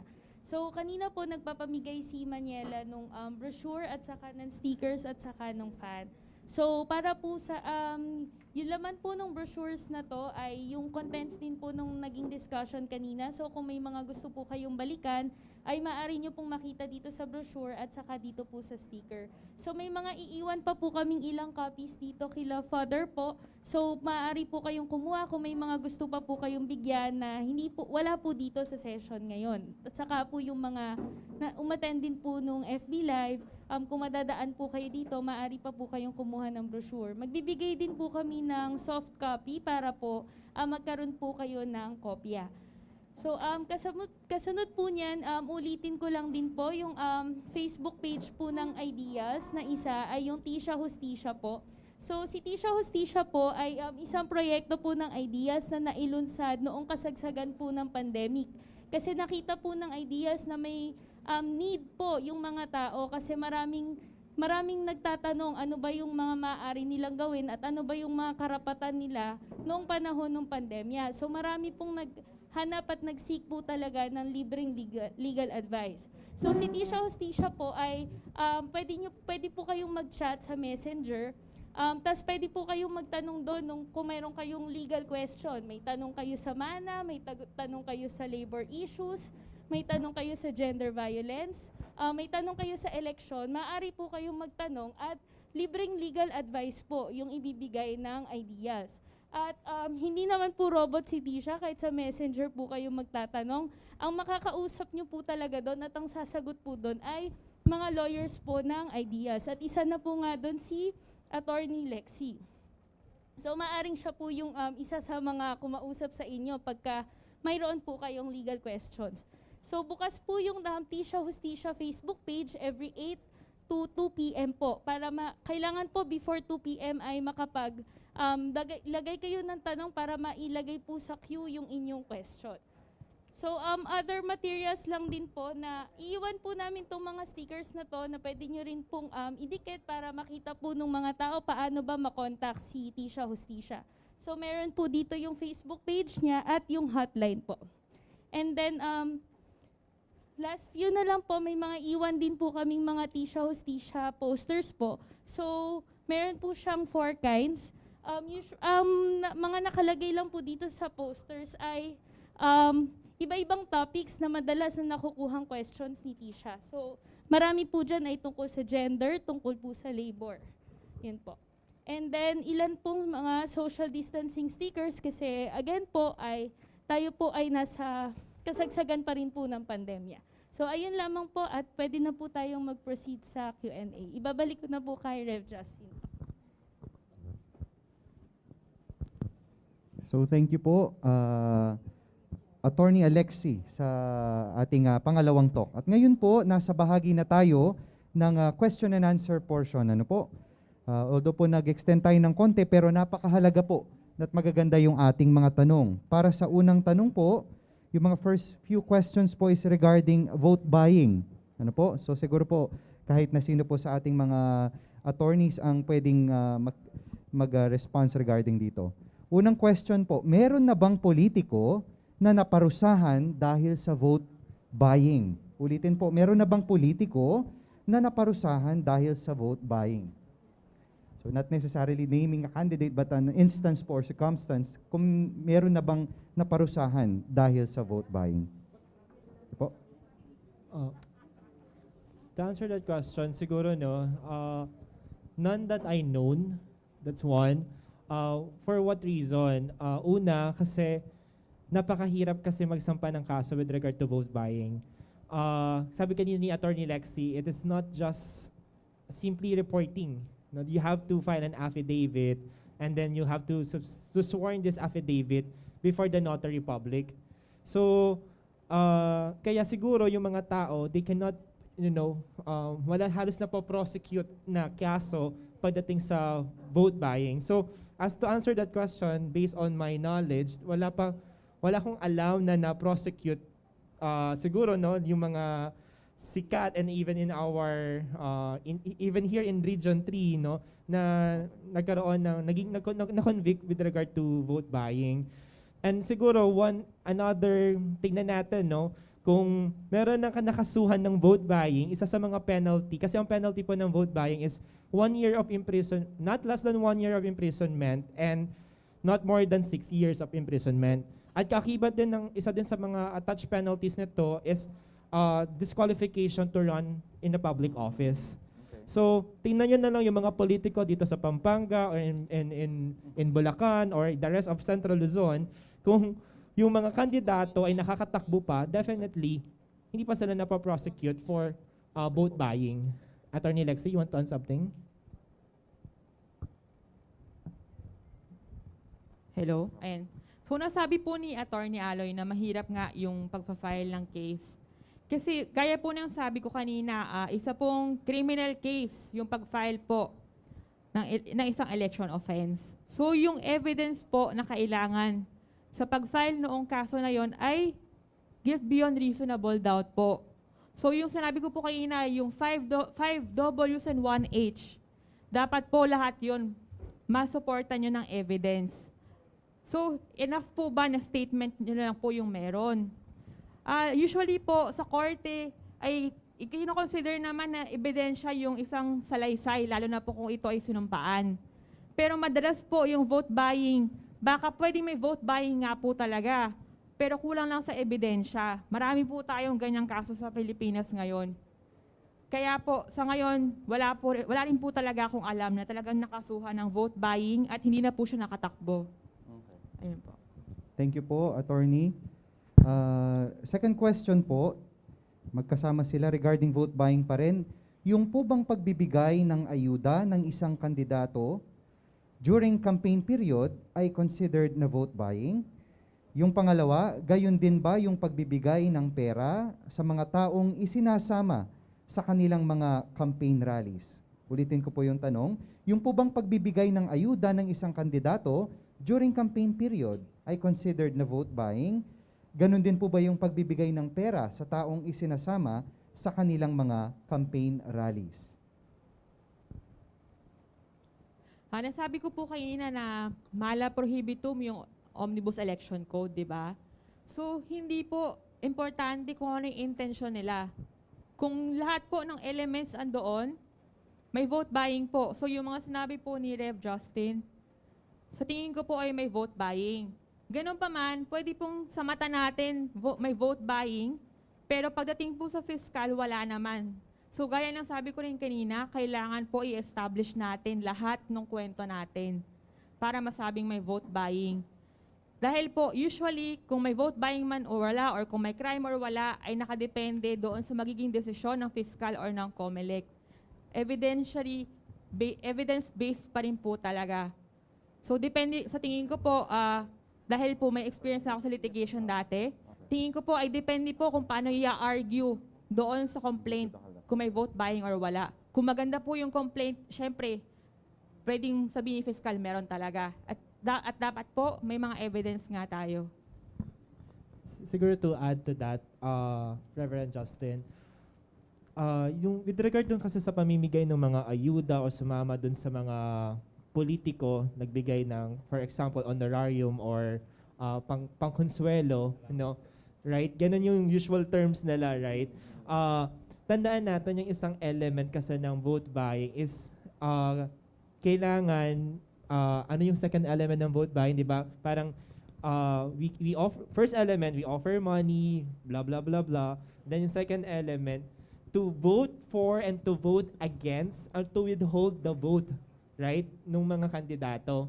So, kung pasok na agad doon na binibigay ko tong perang ito, no, para iboto nyo ko, para hindi nyo iboto yung ganitong kandidato, o para wag na kayong bumoto, definitely that is vote buying. Pero what usually is happening in our country, meron ako na-atanan na napadaan ako kasi sa isang rally before. Sabi nila, ito po mga bigas. Di ba? Usually, bigas na pinamimigay.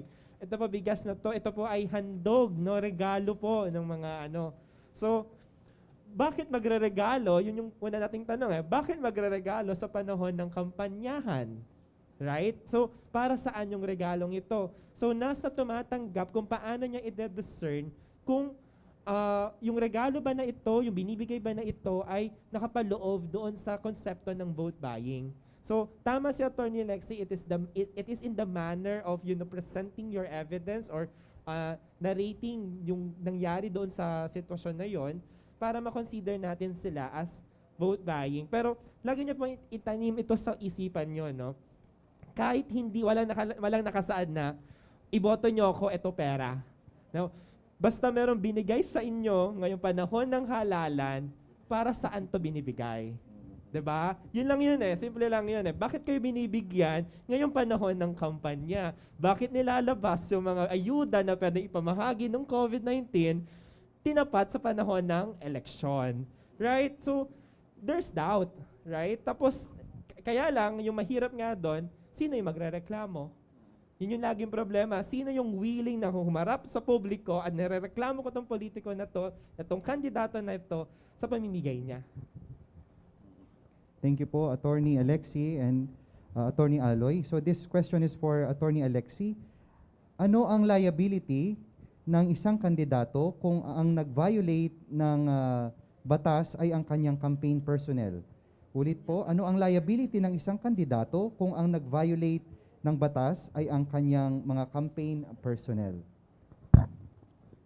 Tingin ko po, depende kung anong ikakaso sa campaign personnel. Kasi hindi naman po, basta under ng isang tao, yung isa pang tao, so pwedeng empleyado niya, ay pwede siyang makasuhan. Meron po tayong mga nakasaad sa batas na may mga tao po na pwedeng managot para sa ibang tao, pero usually po ito ay civil lang. Vicarious liability po yung tawag doon. So halimbawa po yung mga magulang sa mga anak nila na mas bata sa kanila, na minor pa, or nasa under pa ng parental authority nila, or yung mga employer po na para po doon sa mga na gawang damage ng mga employees nila. Pero kung criminal case po yung pag-uusapan natin, ay depende po talaga kung ano yung ikakaso. Kasi sabi ko nga po, importante yung who, di ba? So pag kinomit ba nung campaign personnel, masasabi nyo bang kinomit din nung kandidato yung crime na yon? So tingin ko po, depende. Depende kung ano yung crime at depende po kung paano i-allege yung kwento doon sa affidavit o complaint niya. Unless otherwise, Reverend Justin, no, they are conspirators. Okay. So pag conspirators kasi, technically, penalty of, yung crime of one is crime of all. So kung ano yung penalty dun sa isa, penalty din dun sa sa conspirators. So pag mapatunayan na conspirators sila, plinano nila, talagang merong parang pagpupulong sila na ito yung gagawin nila. So kahit yung campaign personnel, pati yung tumatakbong kandidato, pwedeng makasuhan. Okay po, thank you po.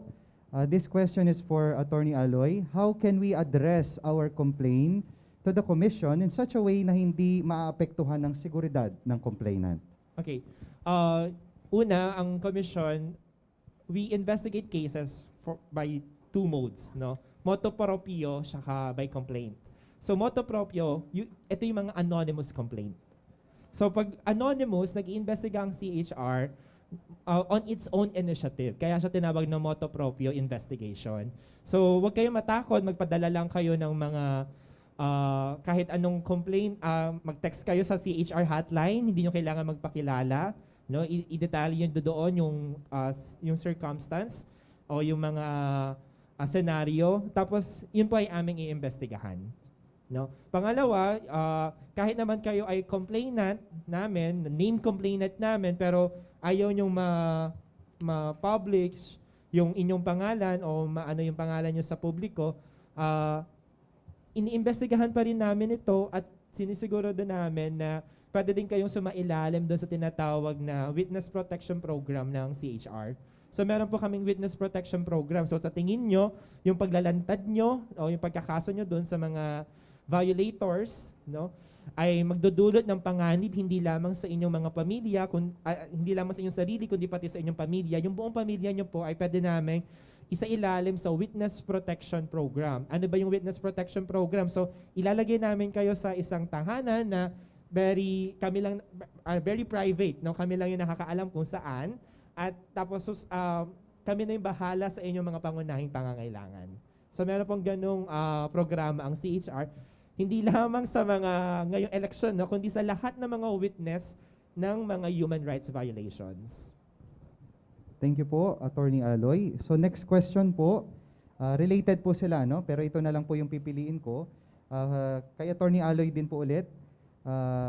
Mayroon po ba kaming pwedeng matawagan or available na attorney from CHR during the election upang humingi ng legal opinions or kung legal assistance Yes if po. may election offense? Yes po, no. Kagaya na sinabi ko kanina, makikita nyo yung Facebook page namin po na Commission on Human Rights Region 3. Meron pong hotline numbers doon, pero let me give you the legal hotline number. Just give me a moment.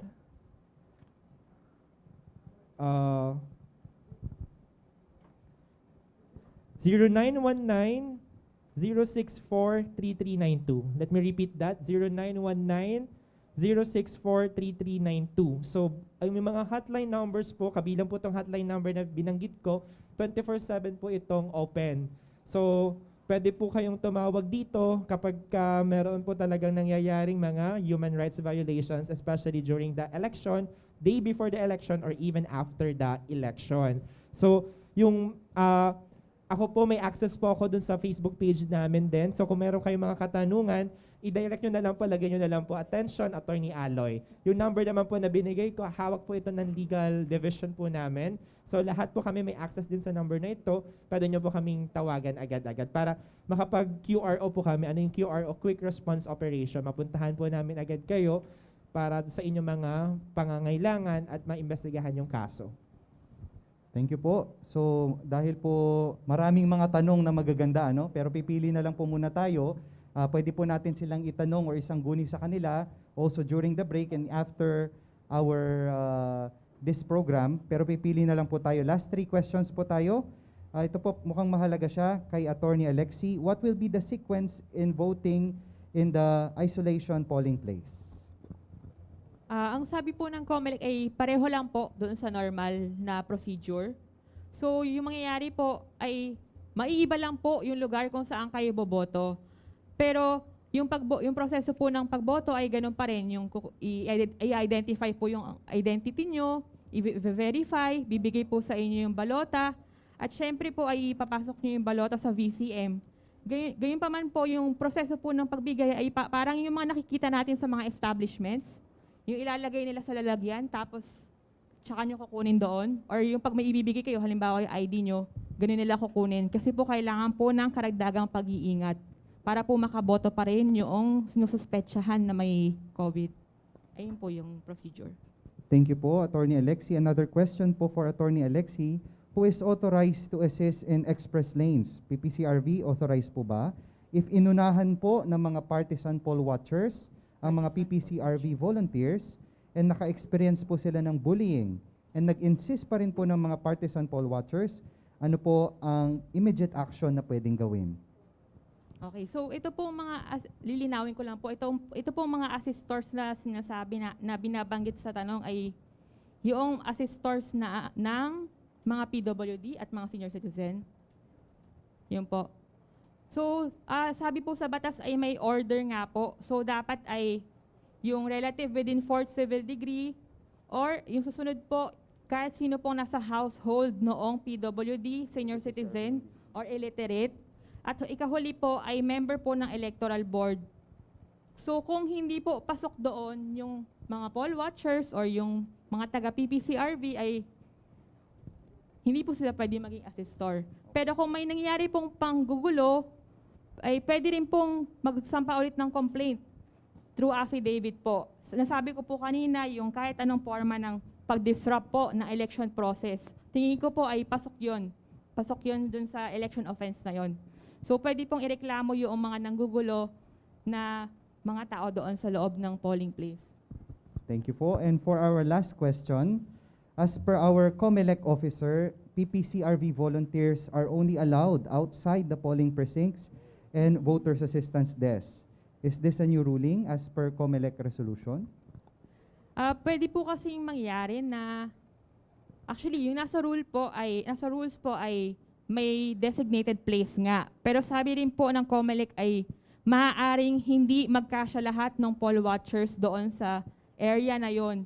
And sa ngayon, and sabi po, pag hindi po nagkasya, ipaprioritize po yung mga poll watchers ng mga major political parties or candidates. So sa tingin ko po ay isa po itong rule na gusto na lang i-implement dahil po sa pandemic actually. Since kung magka-crowd po yung mga poll watchers doon sa loob, ay medyo delikado po sa ngayon. So sa tingin ko po, yun yung dahilan nila. Pero ngayon lang din po ako nakarinig actually ng ganyang issuance. Okay po, so maraming salamat po kay Attorney Alexi at kay Attorney Aloy. Salamat pong lahat sa lahat ng nakilahok at nakibahagi sa ating Q&A portion. So naka-flash po sa ating screen, no? Tama ba? Yung contact number, hotline ng CHR. So bago ko po ibigay ang ating microphone sa ating makisig na direktor, ating po munang pasalamatan ang lahat ng mga tao at ang mga organisasyon upang maging matagumpay ang ating palatuntunan ngayong araw na ito. Unang-una po, ang Ideals or Initiative for Dialogue and Empowerment through Alternative Legal Services, especially to Ma'am Marianel Crisostomo and Ma'am Maniela De Leon.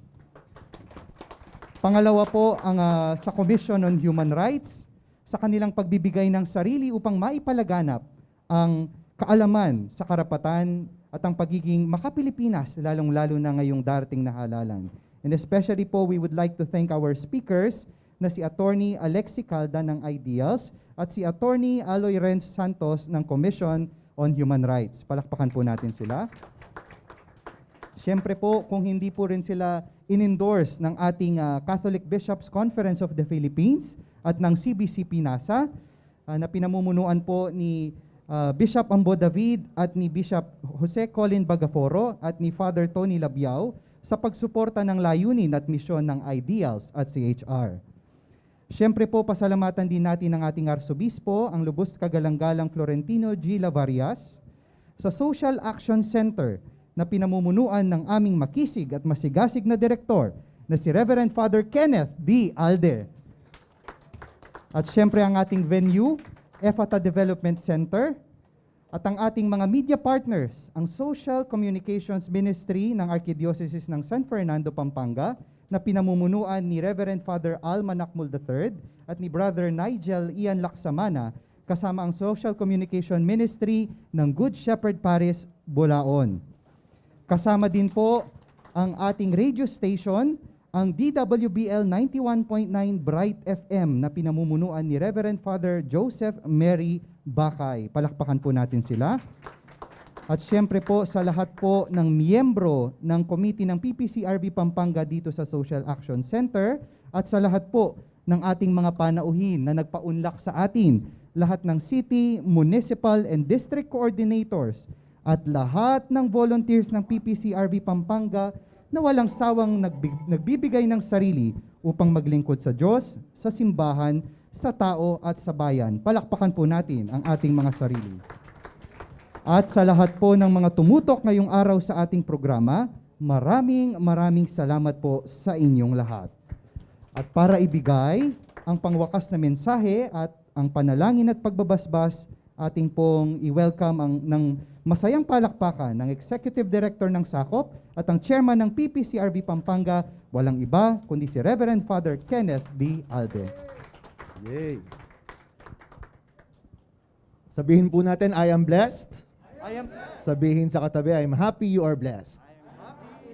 Yan. Totoo pong tayo'y biniyayaan dahil ngayong araw na ito, sa tulong ng ating pong Commission on Human Rights at ang Ideals, ay tayo ay may natutunan na bago, may natutunan at nalaman. Sabi po ng aking paboritong pilosopo na si Hans-Georg Gadamer, at nais ko pong i-reappropriate to sa ating gawain sa PPCRB. Sabi niya, it is an eternal conversation of things that matter, done in passion and discipline. Ang ating gawain ay walang tigil at nagpapatuloy na pag-uusap, pagpapalitan ng karanasan, ng pananaw, pagpapalitan ng kalooban sa mga bagay na importante, hindi yung mga marites lamang. At ito'y ginagawa ng may gigil, na may alab sa ating puso at mayroong disiplina, may kaayusan. Hindi po maitatanggi ang apoy sa inyong mga puso. You have always been passionate. Kayo pong mga volunteers ng PPCRV. Subalit, kailangan rin po nating gawin ang ating mga tungkulin ng may kaayusan, struktura, pagkakaorganisa ng disiplina. Kaya kailangan po natin ang mga pagsasanay na ganito to equip us so that we can make our work better. At tatlong bagay po ang gusto kong baunin natin sa pag-uwi. Pinag-usapan po natin ang karapatang pantao sa panahon ng halalan. At sa panahon ng halalan, importante ang kalayaan. Tandaan po natin ang kalayaan, ito ay nakabase sa katotohanan. At ito lamang ay sisibol kung mayroong katarungan. Freedom is based on truth and it flows from justice. Pangalawa, pinag-usapan natin ang karapatan. Sana when we speak of rights, it would not make us entitled. Hindi yung meron tayong sense of entitlement. But rather, we look at the opposite side of rights. Sa likod ng karapatan ay yung ating responsibilidad. Pangatlo, tandaan natin na pangtao. Pangtao. At ang ating trabaho ay hindi mga robot, hindi mga ang ating makakasalamuha, kundi mga tao. Kung kaya sana ang ating magiging motibasyon, what moves us is ultimately love. Pagmamahal sana ang ating magiging motibasyon. Sabi po ni Pope Benedict sa kanyang encyclical na Deus es Caritas. Sabi niya, the opposite of love is not hate or anger, but rather the opposite of love is indifference. Kapag wala raw tayong pakialam. Kaya ngayong panahon ng halalan, malaki po ang aking pasalamat na tayo ay nakikialam, tayo ay nakikiisa, tayo ay nakikilakbay upang ang ating bayan ay magkaroon ng mabuti at magandang kinabukasan. Maraming salamat po sa inyong lahat. Magsitayo po tayo para sa bendisyon. Ingino manatili kaya kayo. At kaya ka, antimurin. Bendisyonan na kayo ng Diyos sa mayupayang tutuing Ipa, Anak, at ing banal na Espiritu. Amen. Dakal pong dakal na salamat kaya kayungan. Ipagpatuloy natin ang pagdarasal at ang pagtugon sa pagsusulong ng isang clean, honest, accurate, meaningful, and peaceful elections. Ito po si Reverend Justin Gatus ng Social Action Center of Pampanga at dito po nagtatapos ang ating palatuntunan na Bantay Karapatan para sa Halalan 2022.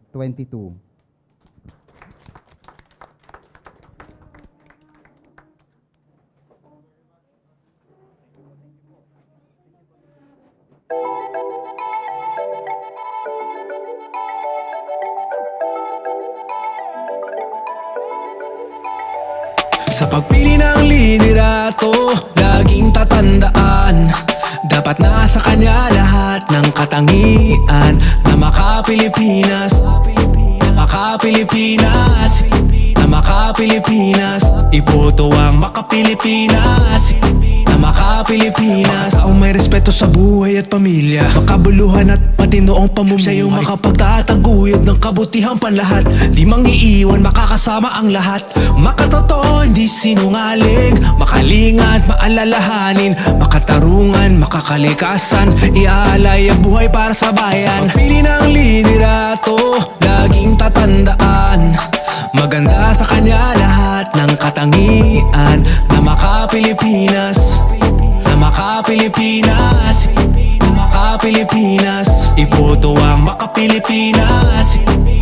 Yeah. Makakalaya nito'y ipaglalaban, makakapayapaan, ayaw ng karahasan, makabatas at makabayan, masigasig tumulong, makaahon ang bawat isa, malinaw ang pananaw sa makabagong bukas, makatwiran at patas pakisama, at higit sa lahat maka-Diyos siya dapat. Sa pagpili ng liderato, laging tatandaan, dapat nasa kanya lahat ng katangian, ng maka-Pilipinas, maka-Pilipinas, maka-Pilipinas. Iboto ang maka-Pilipinas, maka-Pilipinas.